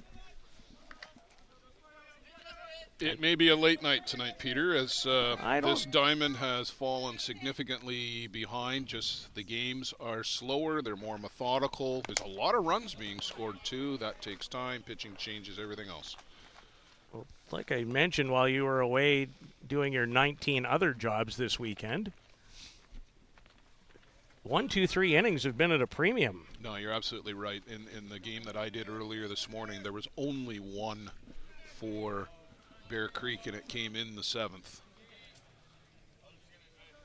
There has been 2 in this game, 1 for each side. And a lot of deep counts, too. Yeah. That's the other factor. And I found that to be the case almost in every single game. But that's what can happen, when you have this high level of competition. There's not a lot of easy outs for anyone here. No, there are no easy outs in these 6 teams' lineups. They're all so evenly matched right now, too.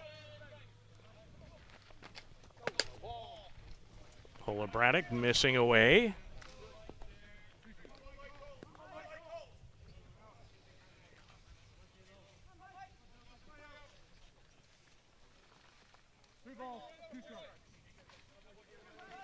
And here we have another full count. And a foul ball.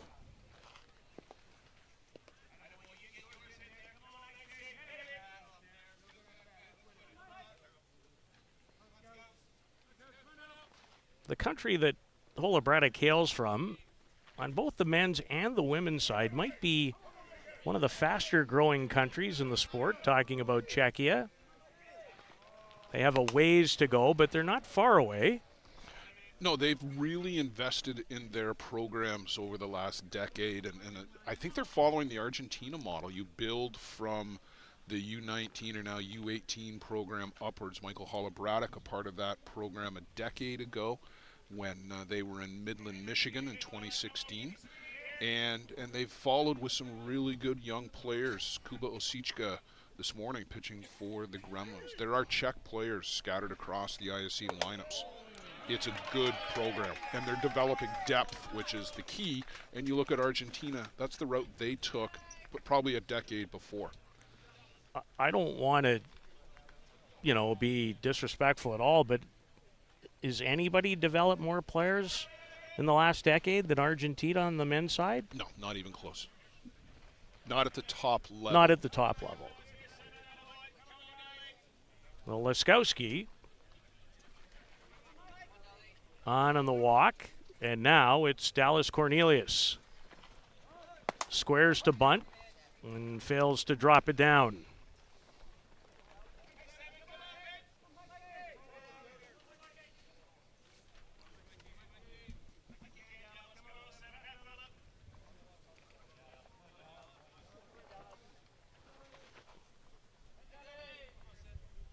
Not a lot of at-bats all of last season for Dallas Cornelius when he was with Bear Creek.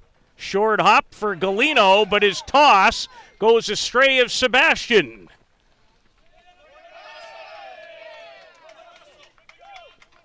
So Galino does so well to field this ball.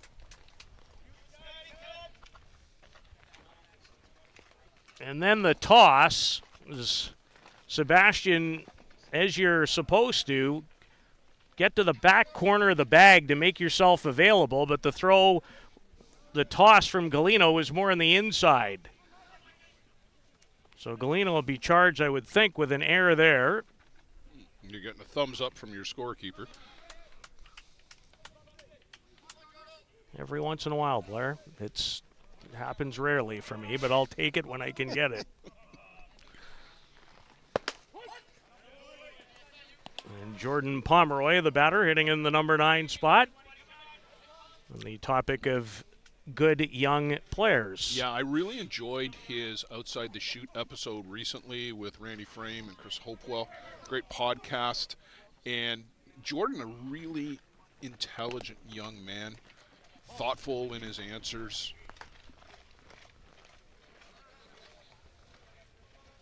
Now, one thing about this game, Blair, and you've been around it your whole life,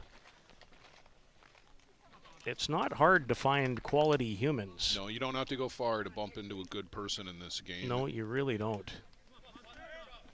And they are everywhere. From all continents. It's one of my favorite parts about it. And you've spent a lot of time in your career, as I have. I've been very fortunate. Professional hockey is, people tell me, more in the know than I am, certainly at the top of the list. But it's still a little different when you move down and there's not quite as much fame and fortune. That's just a fact. And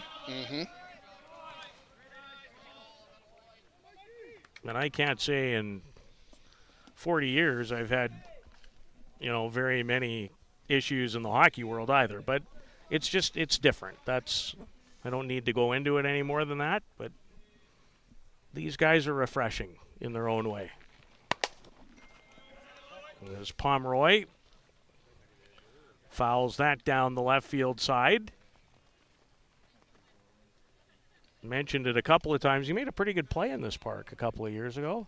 Just a small one in terms of not just capability, but the viral audience it gathered. Over 2 million views. That, in my mind, that's the biggest viral viewing we've had for anything in men's fast pitch in nigh on eternity. Now here's a question for you. Is the fence still the same? It is. Because I was not here for that event a couple of years ago, but it seemed to be a little bendier when he went over it back then, but obviously it is still the same as... No, it's the same fence. There's still that black piping on it. It would have been, as we look out to center field from our vantage point, it would have been between that tree to the right of the foul pole that you might see and the lamp post, because he was playing center field and it was center right as he came across. And just... He jumped for it, and if you haven't seen it, you can find it. Just Google Jordan Pomeroy catch. I'm sure you'll find it. It comes up really fast. I watch it a couple of times Well, I think in year one I might have watched it 25 times. I've slowed on my views since, but still like to go back there and take a peek. Might do it tonight when I get back to the hotel.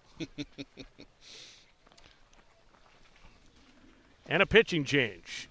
And here comes veteran Sean Cleary in place of Hola Braddock.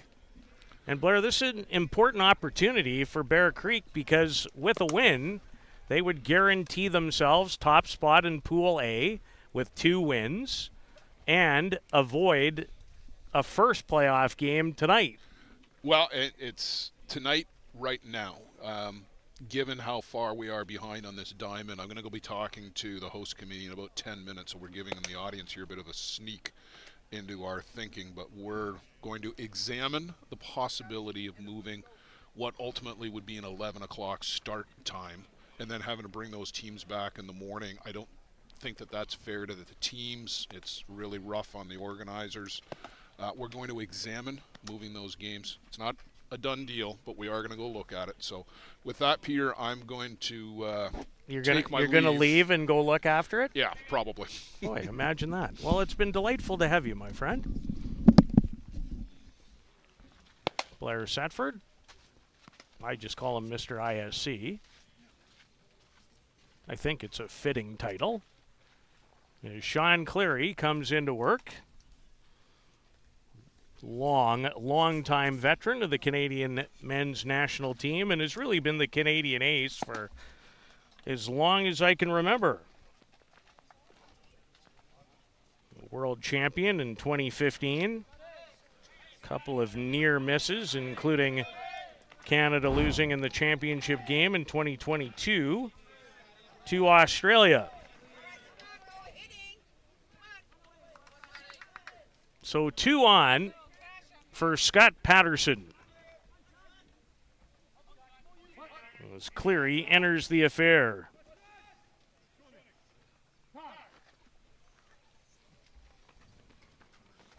And Cleary and Luigi Pinto are going to make sure that their signals are straight.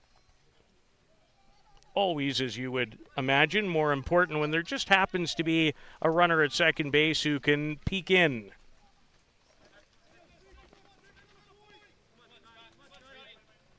Sean worked earlier today, the pride of St. John's, Newfoundland, 3 2/3, gave up 4 runs, 3 hits, struck out 6, and walked 3 in the loss at the hands of the Bear Creek Gremlins. Patterson fouls it and had a good cut at it.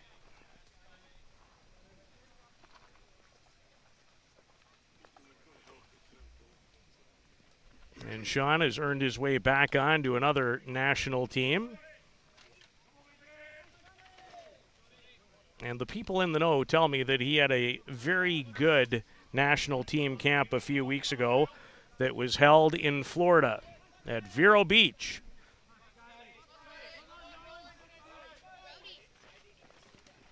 Change up.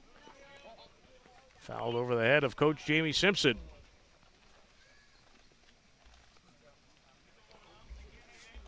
JDT back to within 2 runs. And those 2 runs might be 1 hit away from crossing home plate. They're 1-1 in round robin action. Bear Creek, or they're 1-0. Bear Creek at 1-1. As Cleary asking his catcher to go through more signs.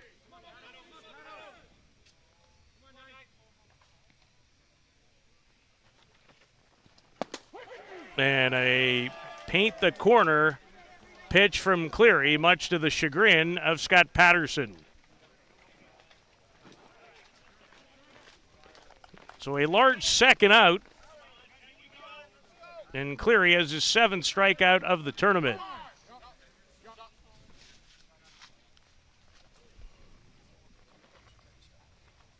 And they'll run for catcher Dallas Cornelius with 2 out, the courtesy runner.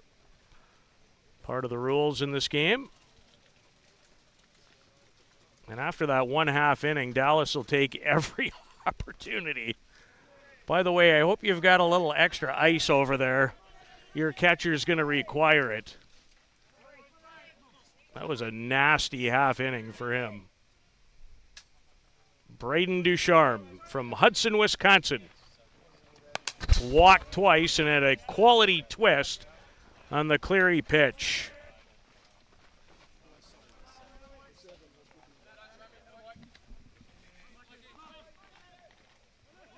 Braden has walked twice and scored twice. Was 2 for 11 with LC Ostrander at last year's ISC World Tournament at beautiful softball city in Surrey, British Columbia. I won't be surprised if the tournament ends up back there again. Maybe sooner rather than later. What a spot. Change up is a dandy.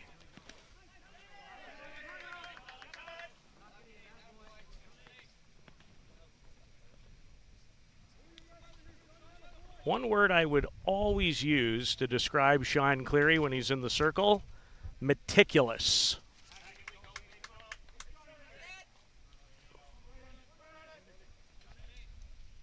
There would be others, but I think that's a pretty good one. And he has been great at his craft for a long time. And does a marvelous job coming in to strike out the 2 batters he faces and keeps his team, the Bear Creek Express, in front by 2 as we head to the 5th.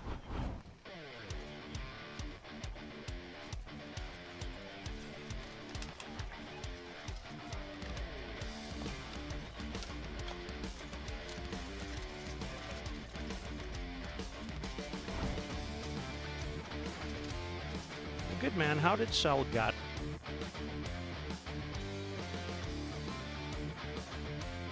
Welcome to Monthill Golf and Country Club. With our beautiful 27-hole golf course open to the public, we work tirelessly to ensure your time with us is second to none. Well, here you'll be able to enjoy an incredible dining experience at our very own Big Pete's Steakhouse. Play some of the best courses in the world with our state-of-the-art golf simulators.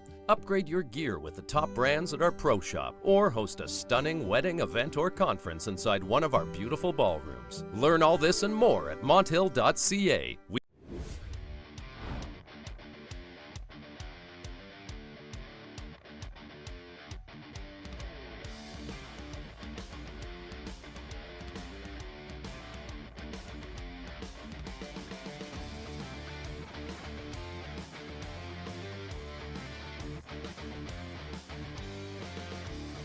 (5-3) for the Bear Creek Express. Is the number 5 in order, top of the 5th inning. As they're scheduled to send Luigi Pinto, Tyrone Barterio, and David Yaluska to home plate, barring more changes. By the way, Dallas Kipfer has entered the game and did so in the last inning in place of Brock Atwell for JDT.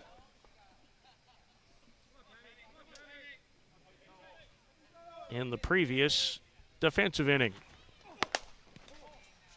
Pinto had a big cut at that to foul it away.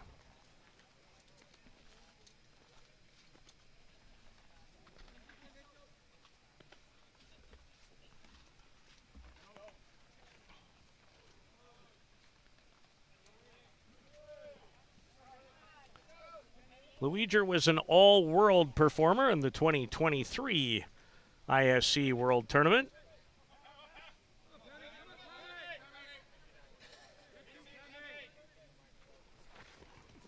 "38 years young."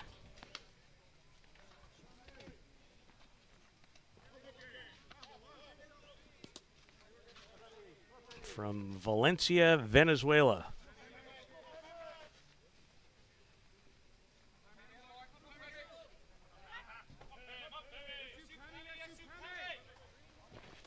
Pami Madzalukwa continues to work. There's a chopper that I wasn't sure was ever coming down, but it did, and it did so in foul ground.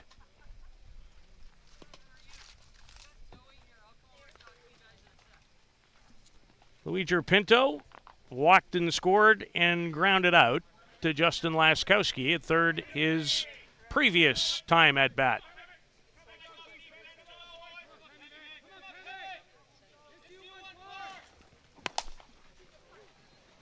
He hit that literally off his shoe tops.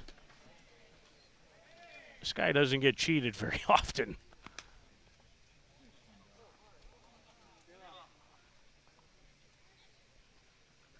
You want the new one or the old one? Tommy Madzalukwa wants the new one.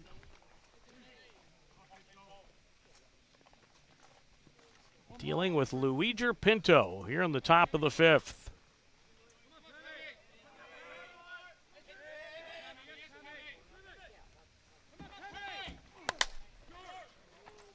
That's a high pop-up. No trouble for Braden Ducharme. A mile in the air for out number one. And when the ball gets up that high, it moves around a lot.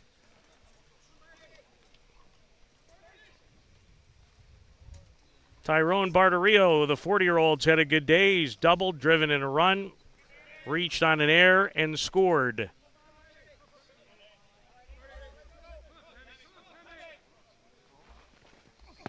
Drop ball is down and away.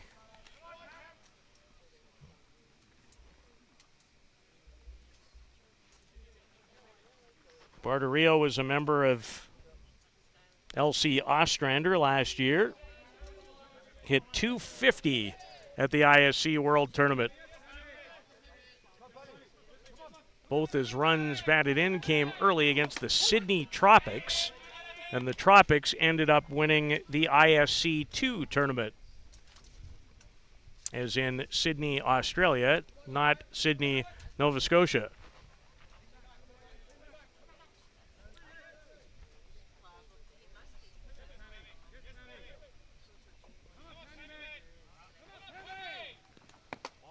That's a one-hopper. As Madzalukwa obviously lost the grip as he reaches back.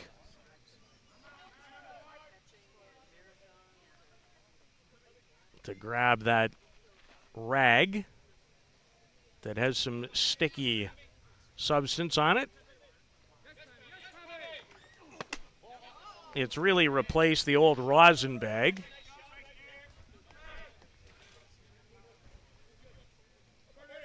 And it is crushing me right now that I can't come up with the name of it.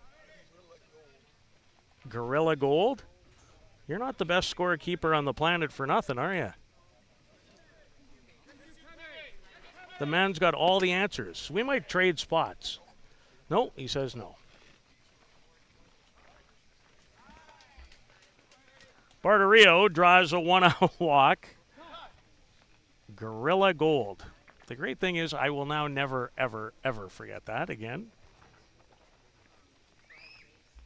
I knew it wasn't, it wasn't some kind of rag or cloth or I don't know who would have come up with Gorilla Gold, but we're going to have a pinch hitter in Peter Rono will hit for David Yaluska, who had a base hit his last time up. Rona, who has really, in many ways, taken over the top spot in the circle internationally for his home country of New Zealand. And swings it well, too. It's Peter Rona. Has to go about 6'4". You see the pitching rubber or the pitching protector on his right toe.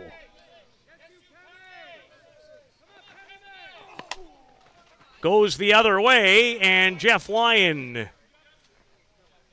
ranges over to make a quality play to retire Rona for the second out.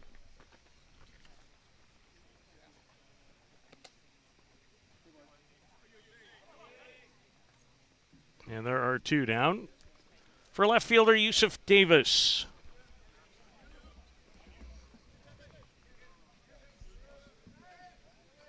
Officially 0 for 3 on the weekend. He walked his last time.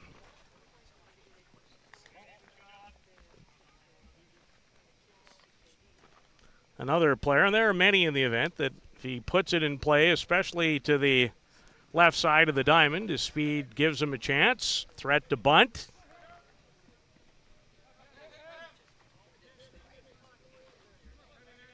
Hit .333 at last year's ISC World Tournament as a member of the San Antonio Glowworm. Cornelius, not quite enough to keep it in front of him. And Barterio moves into scoring position.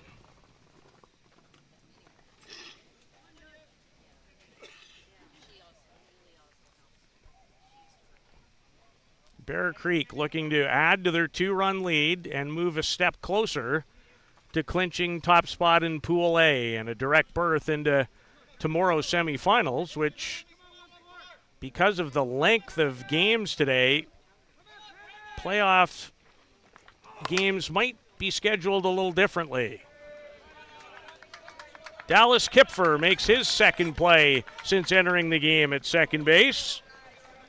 And JDT avoids giving up any more runs. They'll come to bat, trailing by 2 here in the 5th.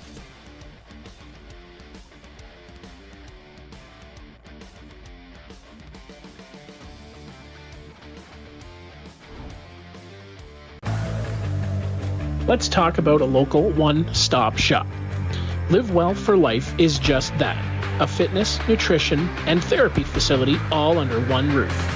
Located at 3878 Wellington Street in Mitchell, Ontario, you can get so much done in just one visit. A full complement of staff on hand include chiropractic, massage, and personal training to get you back to your healthy self. Find them on the web at livewellforlifeinc.com or give Live Well for Life, a proud sponsor of the broadcast program. Peligro Sports provides the essentials needed to give your team an edge on the field. Our brand is rooted in creating a unique experience tailored to the specific needs of your team to ensure your performance is at the best level to execute plays. At Peligro Sports, we rally behind our athletes and understand their fight to take their game to a dangerous level. Visit our store at 2200 Amsterdam Avenue in New York City or see us online at peligrosportsnyc.com.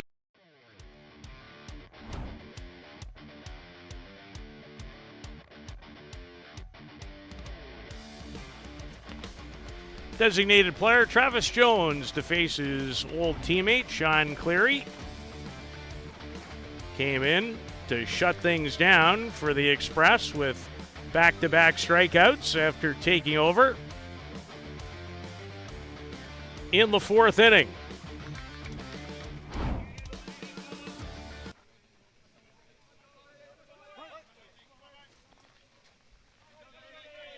From Michael Holobratic, who started for the Express. Jones 1 for 2. Hits this towards the hole. Nice work by Barterio, who fields it and then shows great hustle to beat Jones to the bag for out number 1. Fields his position very nicely and climbed the ladder, too, to do it. 3 unassisted on the putout. As Cleary looks to be locked in as he faces Jeff Lyons, a perfect 2 for 2 this afternoon. And has a run batted in.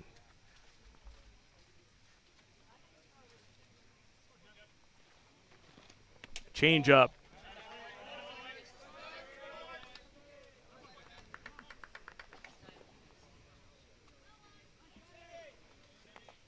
Cleary in his second appearance here in Mitchell. Been an all-world pitcher.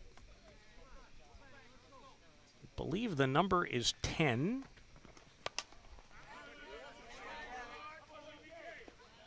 on his way to the Hall of Fame when his career is all said and done.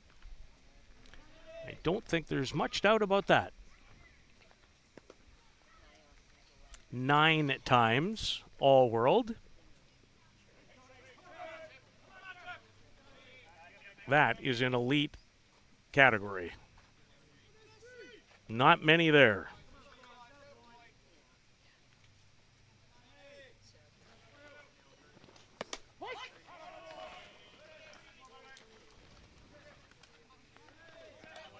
Cleary reacted like he thought maybe it was strike 3.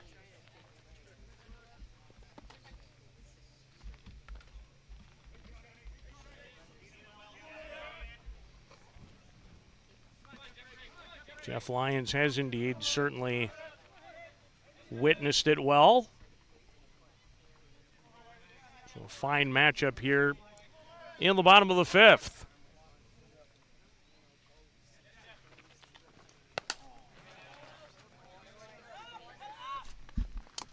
Change up, fouled straight back.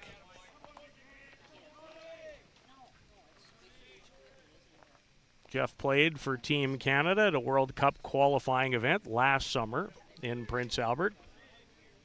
Was at their training camp in Florida.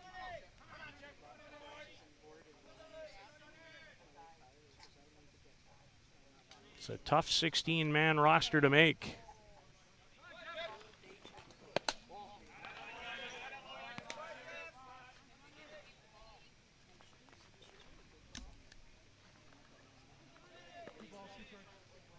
Two and two. Pitcher Cleary getting clarification on the count.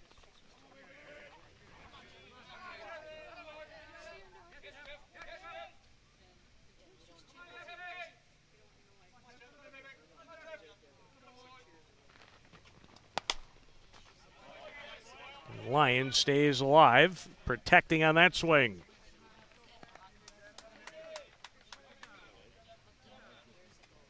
And always fun to play the guessing game as to what Cleary might deliver on another 2-2 pitch.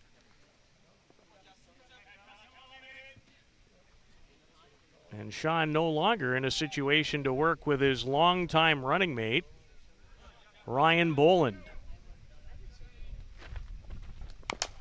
One of the great catchers of our time has called it a day.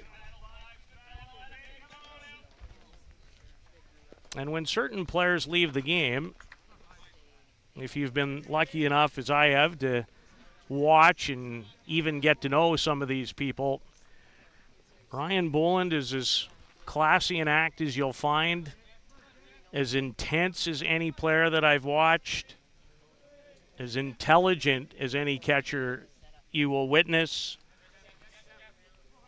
but has decided to turn his attention to coaching kids and other key aspects of his life. But he'll be in the game, still is, trust me, for a long time. It would be a shame if he wasn't. So hello to Ryan if he's looking on today. We miss you here. His Lions pops out for the second out of the inning. And Dallas Kipfer with his first at-bat. He's made a couple of solid fielding plays at second since replacing Brock Atwell defensively.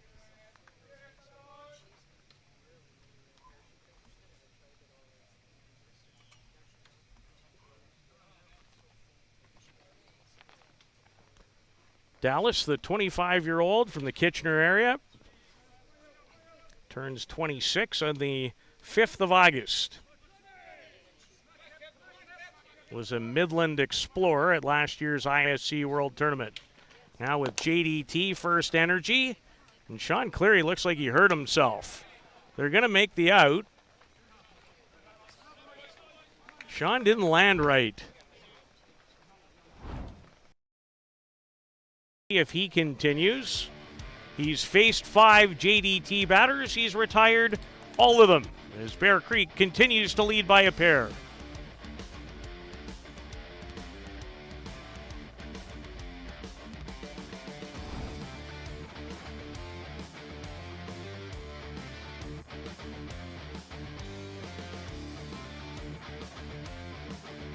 How confident are you in your organization's security posture? If your answer isn't 100%, you're not alone. Most organizations aren't doing enough to protect their data, and they know it. With Armitage technology, you can stop worrying about IT security issues so you can focus on moving your business forward. Our experienced staff monitor and maintain your IT infrastructure to keep your business running. Visit us at armitagetech.com and make your technology work for your business.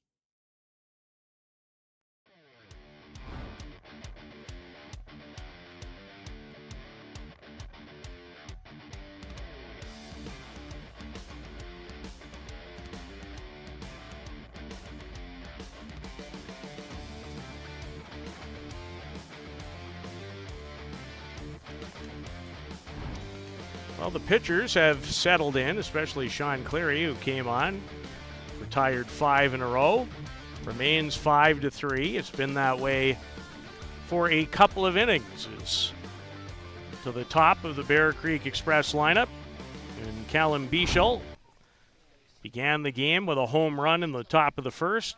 Was hit by a pitch and scored in the second, and walked in the third. So he's been on base 3 times. That helps your OBP, which for those of you who are unaware is on-base percentage.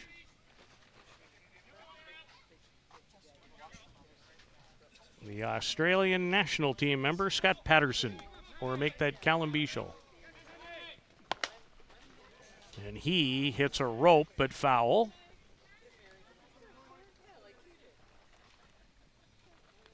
From Cookshill, Australia, in the area of New South Wales. Hit .296 for Australia in the 2022 gold medal winning performance by his country at the World Cup. And was 2 for 4 with a double and a run batted in against Canada in the championship final. And we'll be back again to try to repeat as champions of the planet.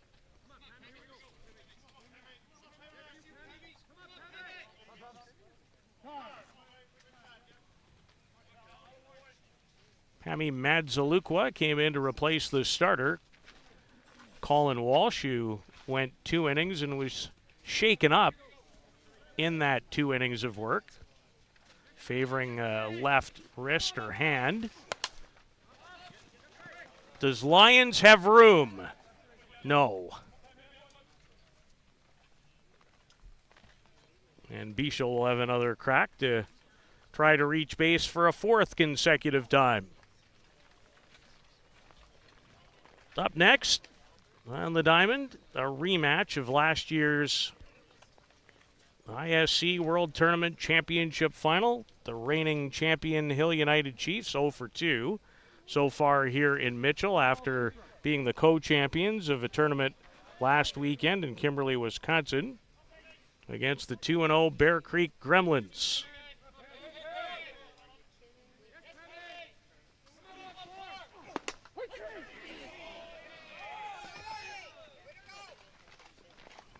A strikeout for Madzalukwa. And that's his second as he sends Bichel to the dugout for the first time today.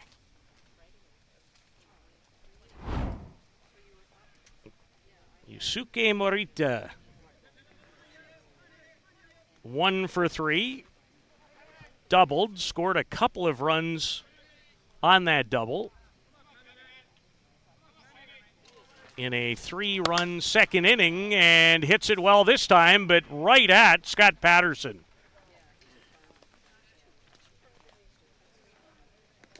And Patterson made a very good play off of Morita on a sinking liner going back to the first inning. So, third ball that Yusuke Morita has hit well in this contest.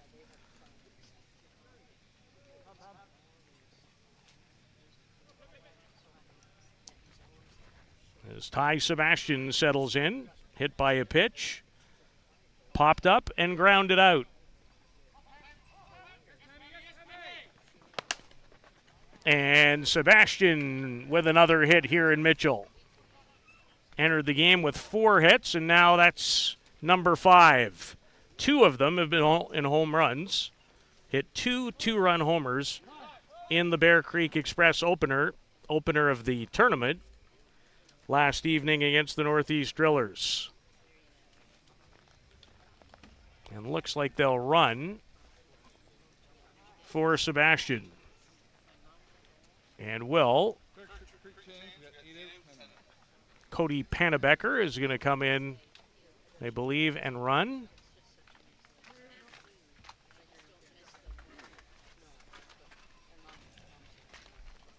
Another newcomer to the Bear Creek program, Cody Pannebecker.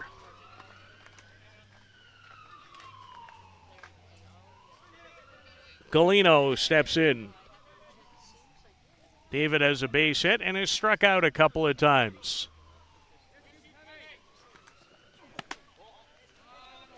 And you know, Bear Creek trying to nail down top spot in this, their final round robin game in Pool A, would love just a little bit more insurance.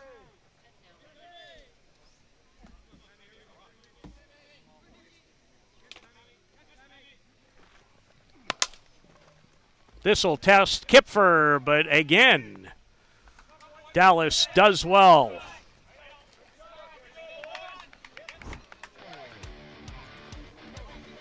It remains 5-3 for the Express.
Sean Cleary remains in the game after shutting down the first 5 JDT First Energy batters he has faced. Looked uncomfortable on the plant on his last pitch and last out, but returns to start the bottom of the 6th. JDT First Energy still with an eye on first place in Pool B. The Bear Creek Gremlins in the driver's seat at 2-0. The Northeast Drillers are already finished round-robin play with a 2-1 record as they had to come back in the previous game to upend the Toronto Batmen. This is Jonathan Lynch. 0 for 2 on the afternoon, and always starts this way. Looks to square and then pulls the bat back quickly. It's just a timing mechanism for number 23.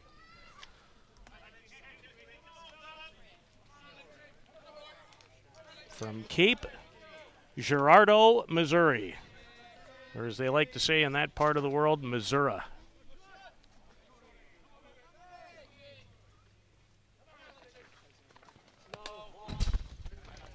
Gets away from Pinto.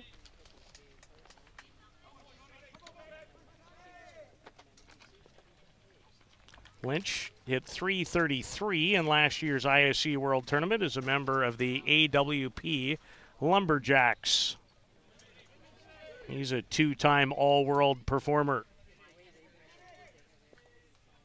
and made just a sensational catch earlier in the game in right field to take a certain hit, but potentially even a home run away from Alan Salgado.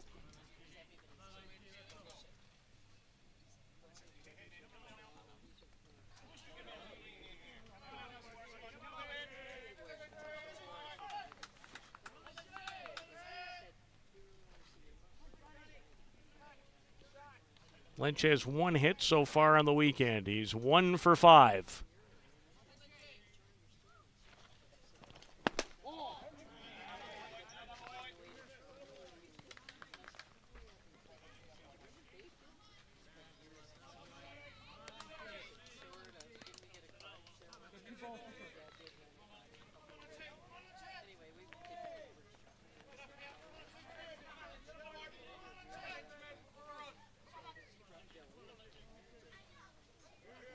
Again, starts with the bat that way.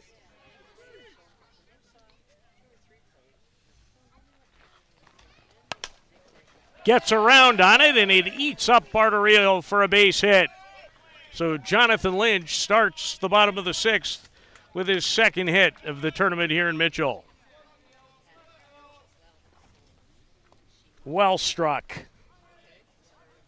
And left Barterio with little chance. And here's Laskowski, who has walked and grounded out to first. Jamie Simpson went through a series of signs for both runner and batter. See if any kind of play is on here. With a score, I wouldn't think so. I can use ChatGPT to answer that. You can enable ChatGPT on your iPad. Well, apparently my iPad is screaming at me. You can't get away from AI. Even when you prepare pretty well, it's not good enough for AI these days. Get lost, AI. That's what I say to you right now. Yeah, you're right. Back off.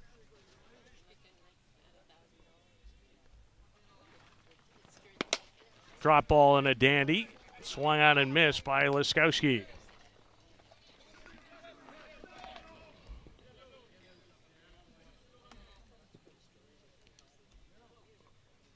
Justin will turn 28 on the 8th of September. Still lots of good softball left in this Saskatchewan product. Had a key double and RBI in their win last night to start the tournament against Hill United. Drives this ball deep, but not quite deep enough. Lynch will tag and scamper to second. And Laskowski nearly tied this game at 5. Looked like it might have a chance off the bat. But a long out. And heads up base running by Lynch to get himself into scoring position for Dallas Cornelius, who's 0 for 2, struck out and reached on a fielder's choice.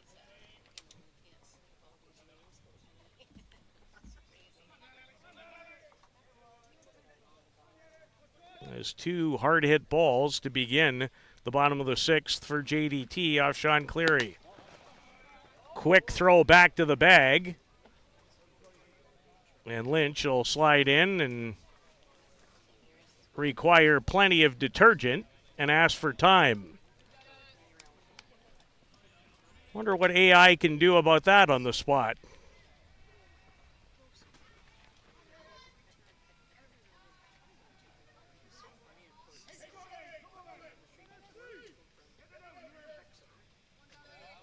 Dallas Cornelius would love his first hit here in Mitchell. Only had 3 total at-bats at last year's ISC World Tournament, and Sean Cleary changing speeds. It's one of the things he does so well.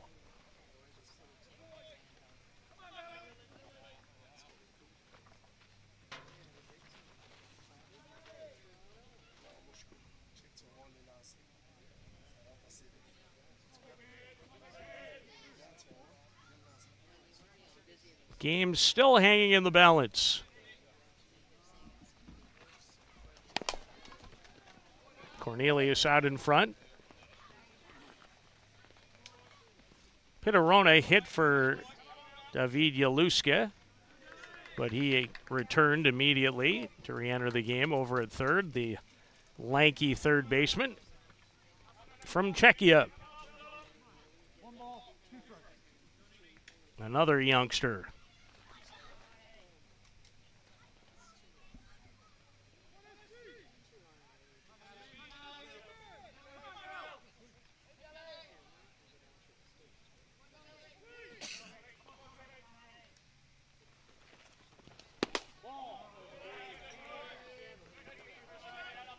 Cleary wanted that one.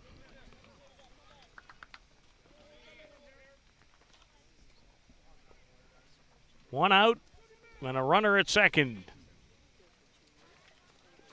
Jordan Pomeroy due up next. JDT trying to chip away at a 2-run deficit. And potentially their second last at bat. And a wonderful changeup. Don't get much better. And Cleary has his third strikeout in relief of Mikhail Holobratic.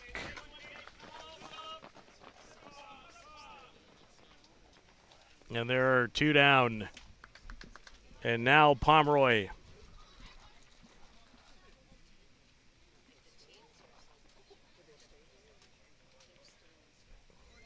Oh for 2. Struck out and grounded out.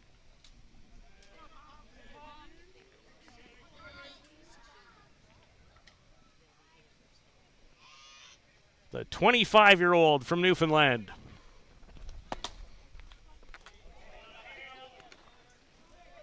Newfoundlander against Newfoundlander in this batter versus pitcher confrontation.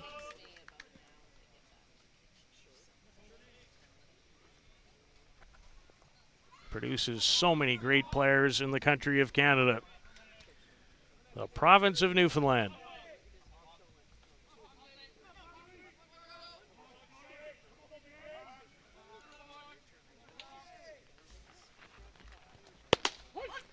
If you can't find nice humans in Newfoundland or the Maritimes, you're not looking very hard.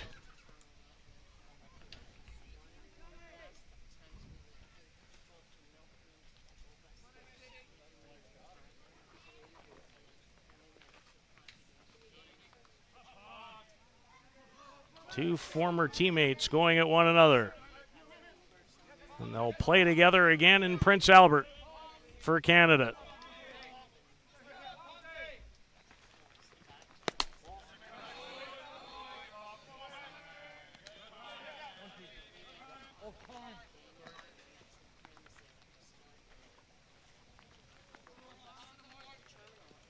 As Cleary reaches back for some Gorilla Gold.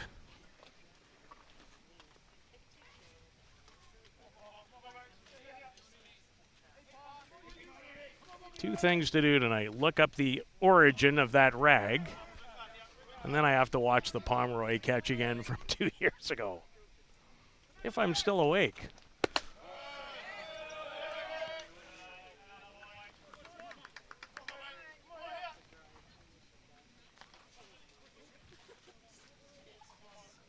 The Bear Creek Gremlins and Hill United, the Chiefs, the reigning ISC world champs, up next here at the completion of this game. And we've got a ways to go.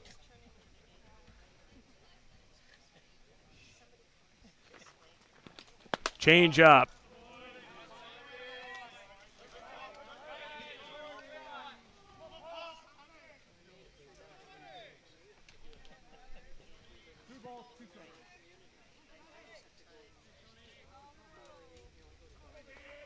Full count to Pomeroy.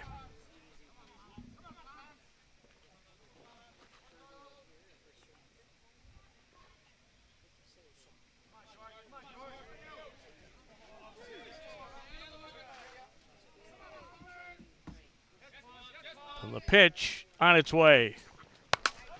Hit hard, right at Sebastian. Inning over. So a threat from JDT in the sixth, but it remains 5-3 in favor of the Express.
Top of the seventh, Ellen Salgado to lead it off. And I am told it is now official. The two playoff games originally slated to be played tonight and originally for 9 o'clock will be played tomorrow morning starting at 8:30. So the schedule has now been changed. So the originally slated 9 p.m. playoff games in this division move to tomorrow morning at 8:30, and those in a sense are really like quarterfinal games. And we still have a couple of round-robin games left to be played.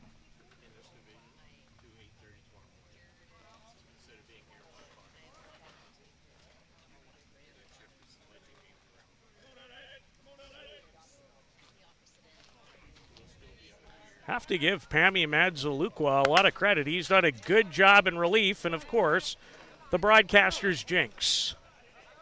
The minute you start that way, he gives up a hit, but regardless, he's done a very nice job in his 4 innings of work to keep his team in the hunt. But Salgado has his first hit of the day in 4 official at-bats.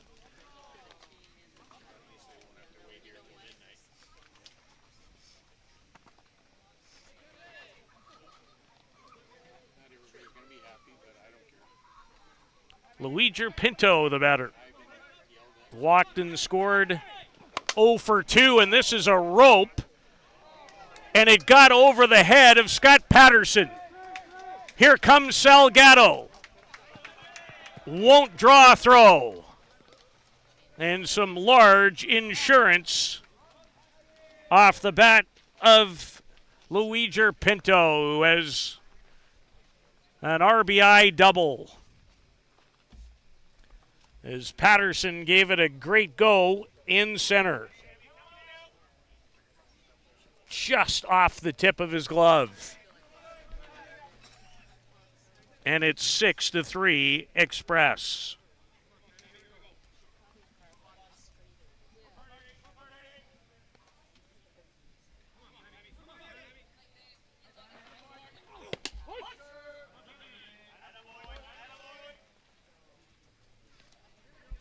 So back-to-back hits. And the Express moving a little closer to guaranteeing themselves a berth directly into a semifinal game tomorrow. Barterio high in the air, but makes its way out of play. will continue as the day goes on Softball Premier TV and the Softball Premier YouTube channel to keep you up to date on any further scheduling developments.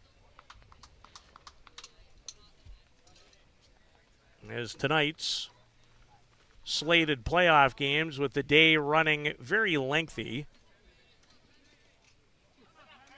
The next game to be played was supposed to start at 5. By my phone, it says 6:34.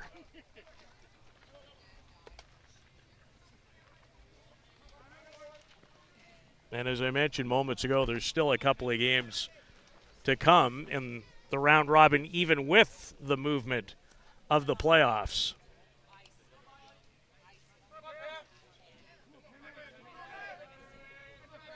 Barterio doubled, cashed in a run, reached on an error and scored and walked. So he's been on base all 3 times that he's been to home plate.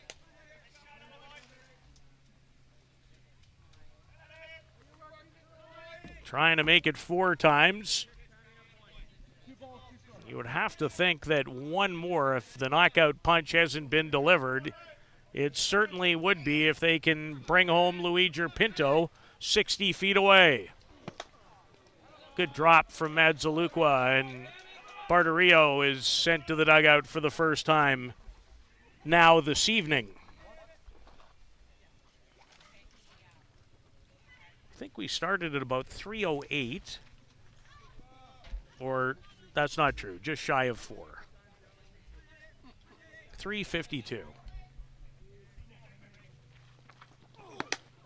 Maybe it felt like 3:08.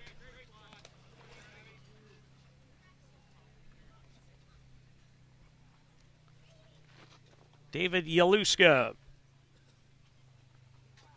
He has a hit today. Was pinch hit for in the 5th.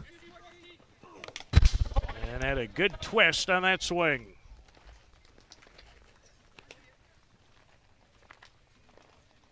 Strikeout of Barterio was the 3rd of the contest for Pami Madzaluqua.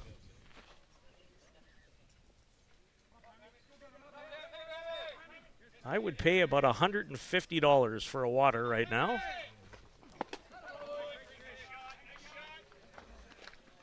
About as smart as a sack of wet mice in my preparation this weekend.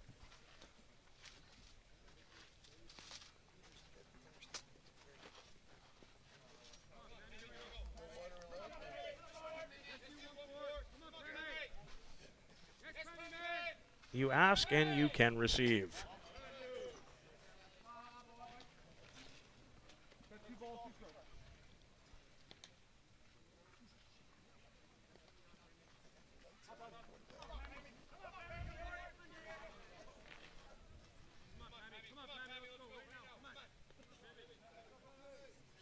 Madzaluqua knows he needs to keep it at 6-3 at the very least.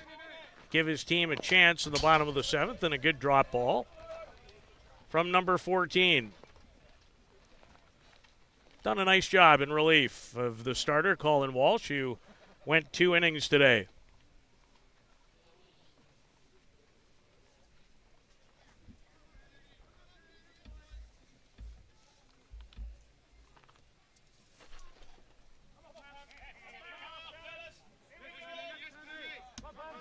One out, 1 in the top of the 7th. Right at Ducharme, looks the runner back and makes a strong throw. Well done by Braden Ducharme. And there are 2 down. Textbook, in fact, on how the Team USA shortstop handled that.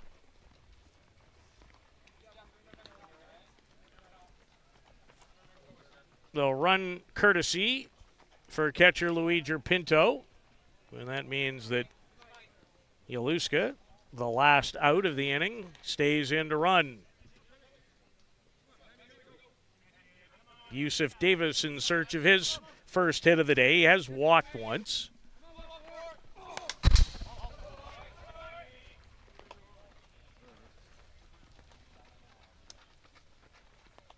And a quality cut by Davis.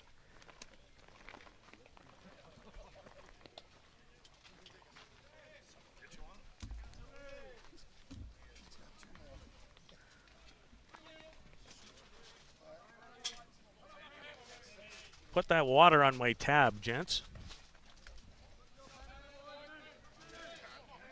No, I don't have a tab, but it sounded good. I've never run a tab. You'd have to have money to run tabs.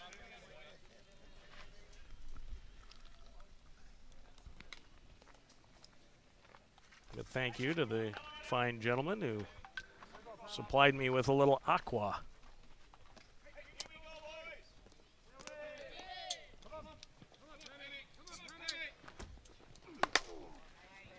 Hard hit ball off the bat of Davis, but won't quite carry as much as he would like.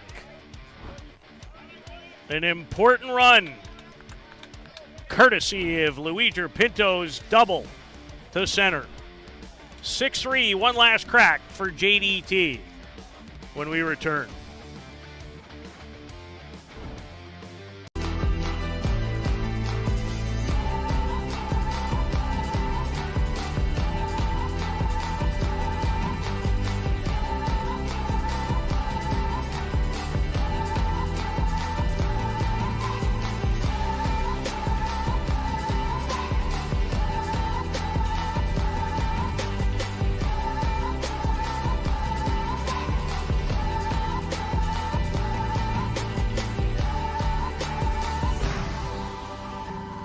Dream catcher, inch by inch, we'll fight to make the lives of First Nations people in this community, this province, and on this continent better.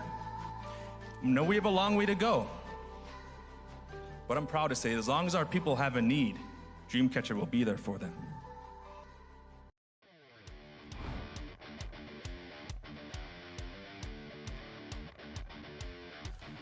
Sean Cleary has come in relief and has shut the door to this point, giving up just one hit.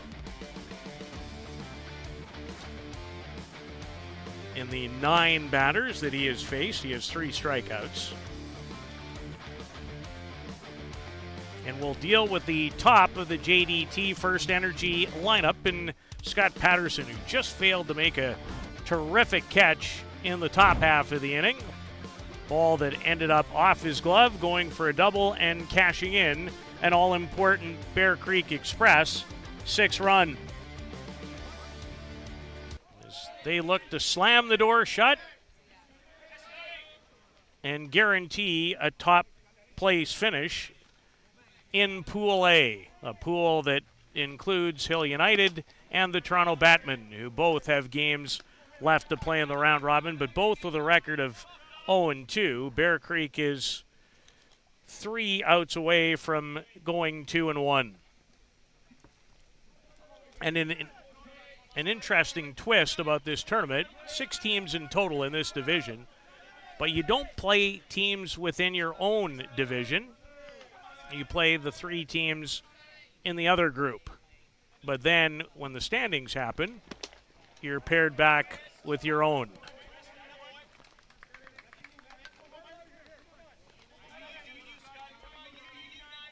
As Cleary tries to put an end to this one.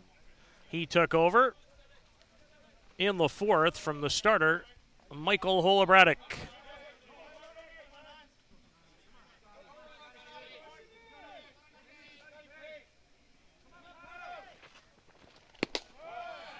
Good eye shown by Patterson. Patterson has struck out 3 times in the game.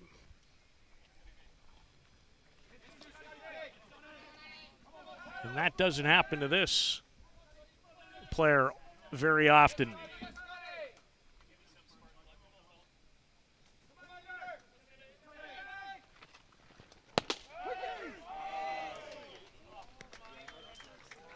Didn't like the call. And goes down looking. A tough afternoon for the Australian center fielder. Braden Ducharme has walked twice, scored twice, and struck out. And the strikeout came against the man he's facing right now in Cleary.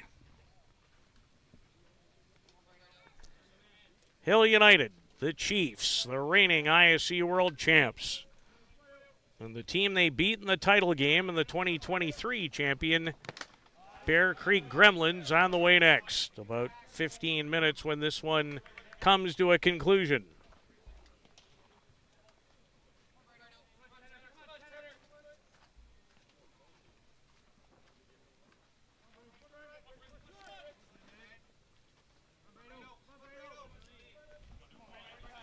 Ducharme in search of his first hit this weekend in Mitchell.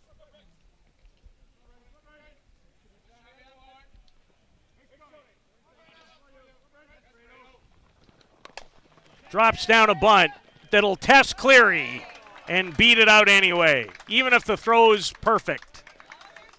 Ducharme is going to be safe. That's a great bunt. Nicely done by number 10.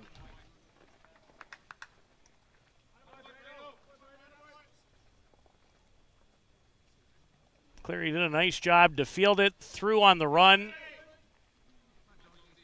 And even if the catch is made, truly believed Ducharme was going to be safe. And here's Travis Jones, who was 1 for 3, singled and scored.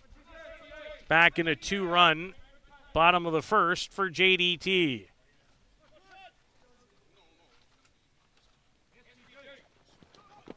Change up, misses down.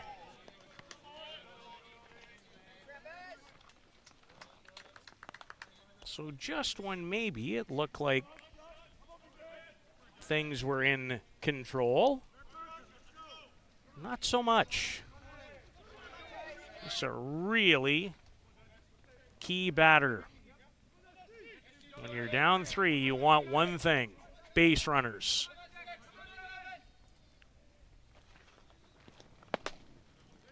Took something off of that, too. Sean Cleary. You couldn't even start to count the type of high leverage situations the 40-year-old has been in his sensational pitching career.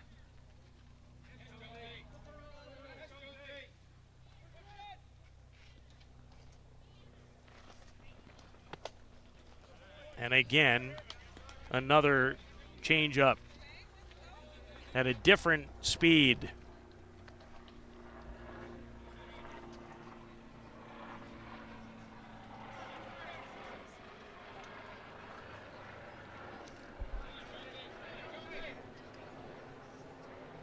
Travis Jones, 11 versus 11.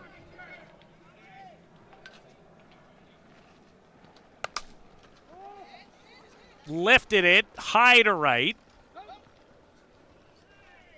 No worries.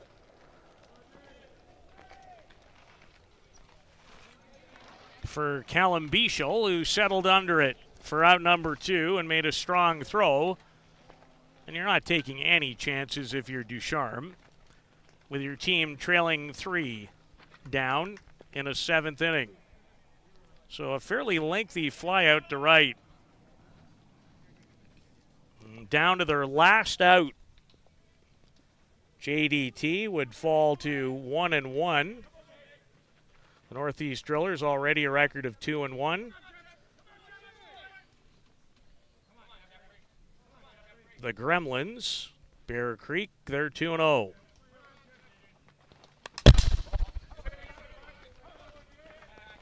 JDT still with 1 game left to play today. Now with the schedule change and no more playoff games slated for this Saturday evening, they will play in the nightcap against the Toronto Batmen. Following our next affair, Hill United Chiefs, Bear Creek, formerly New York Gremlins rematch. And looks like it'll be Justin Schofield for the Chiefs against Pablo Migliavaca. Get the call for the Gremlins. This is flared into shallow left. Ducharme to third. Big turn for Lions, who smartly makes his way back to first. So JT first, DT first energy won't go away, and Jeff Lyons has had himself a fine afternoon. That's his third hit of this game. And Coach Paul Sebastian is going to come out of the dugout to chat with Sean Cleary. And his defense, just to settle everybody down, is the tying run will come to the plate. And the likes of Dallas Kipfer.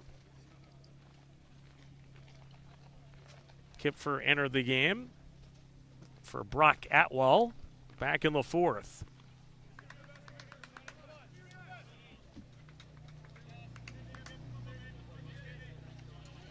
He grounded out to short his first time up.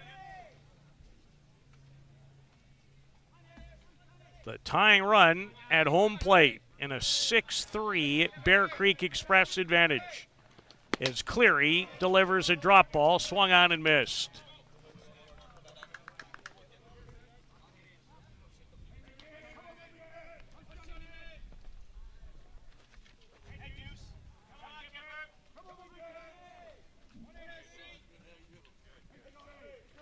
Kipfer trying to keep JDT alive here in the bottom of the seventh. Bear Creek, an out away from nailing down first place in Pool A.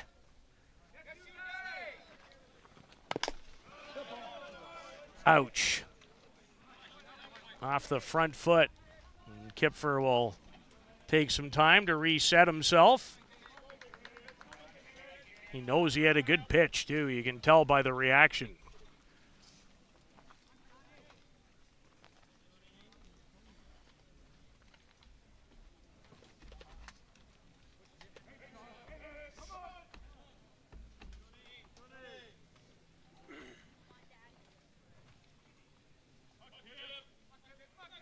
Dallas Kipfer versus Sean Cleary. Game on the line.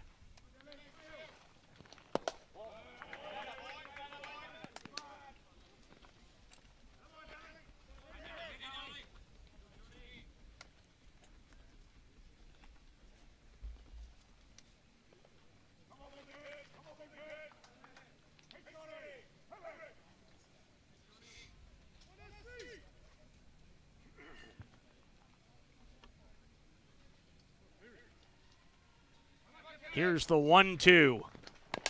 Change on the ground. Not easy. Off the glove of Yalushka. And it's 6-4.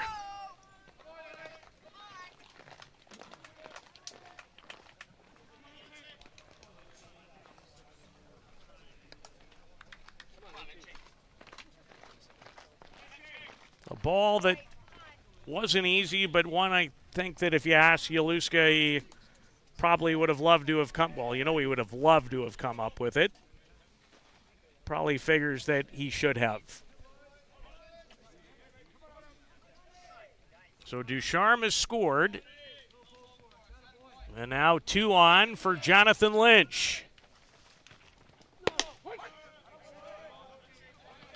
And a rise on the outside corner from Sean Cleary. Jeff Lyons, the base runner at second. Kipfer on at first.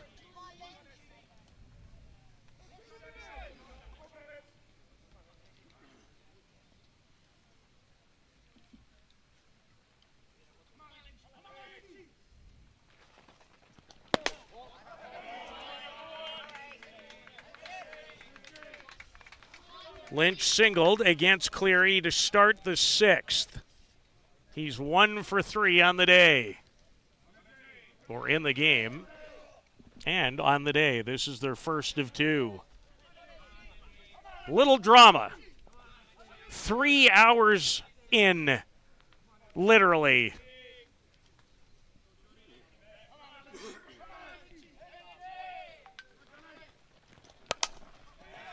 That'll find its way out of play.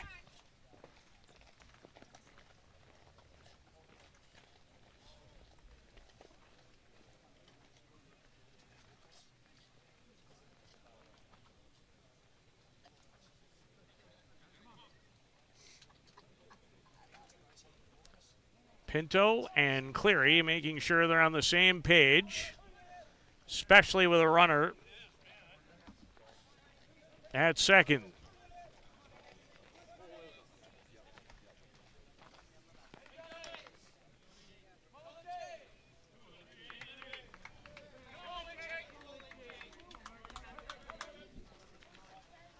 Can the American national team member keep his group alive? They've scored one. They need two more. Great changeup. And that will bring this marathon to an end. 3 hours and 2 minutes. And the Bear Creek Express win it 6-4 and advance directly to the semifinals here in Mitchell. We'll take a break and be back with an ISC championship final rematch. Bear Creek closes out the round robin at 2-1. JDT First Energy 1-1. They'll still play later tonight against the Toronto Batmen. So long for now from Mitchell, Ontario. For the latest in softball innovation, the website where you can experience the best tournaments in the Americas. Live games, news, tournaments, and much, much more. The best quality live softball, on demand, so you can watch when you want. Become a Premier member now. SoftballPremierTV.com. Live it on Softball Premier.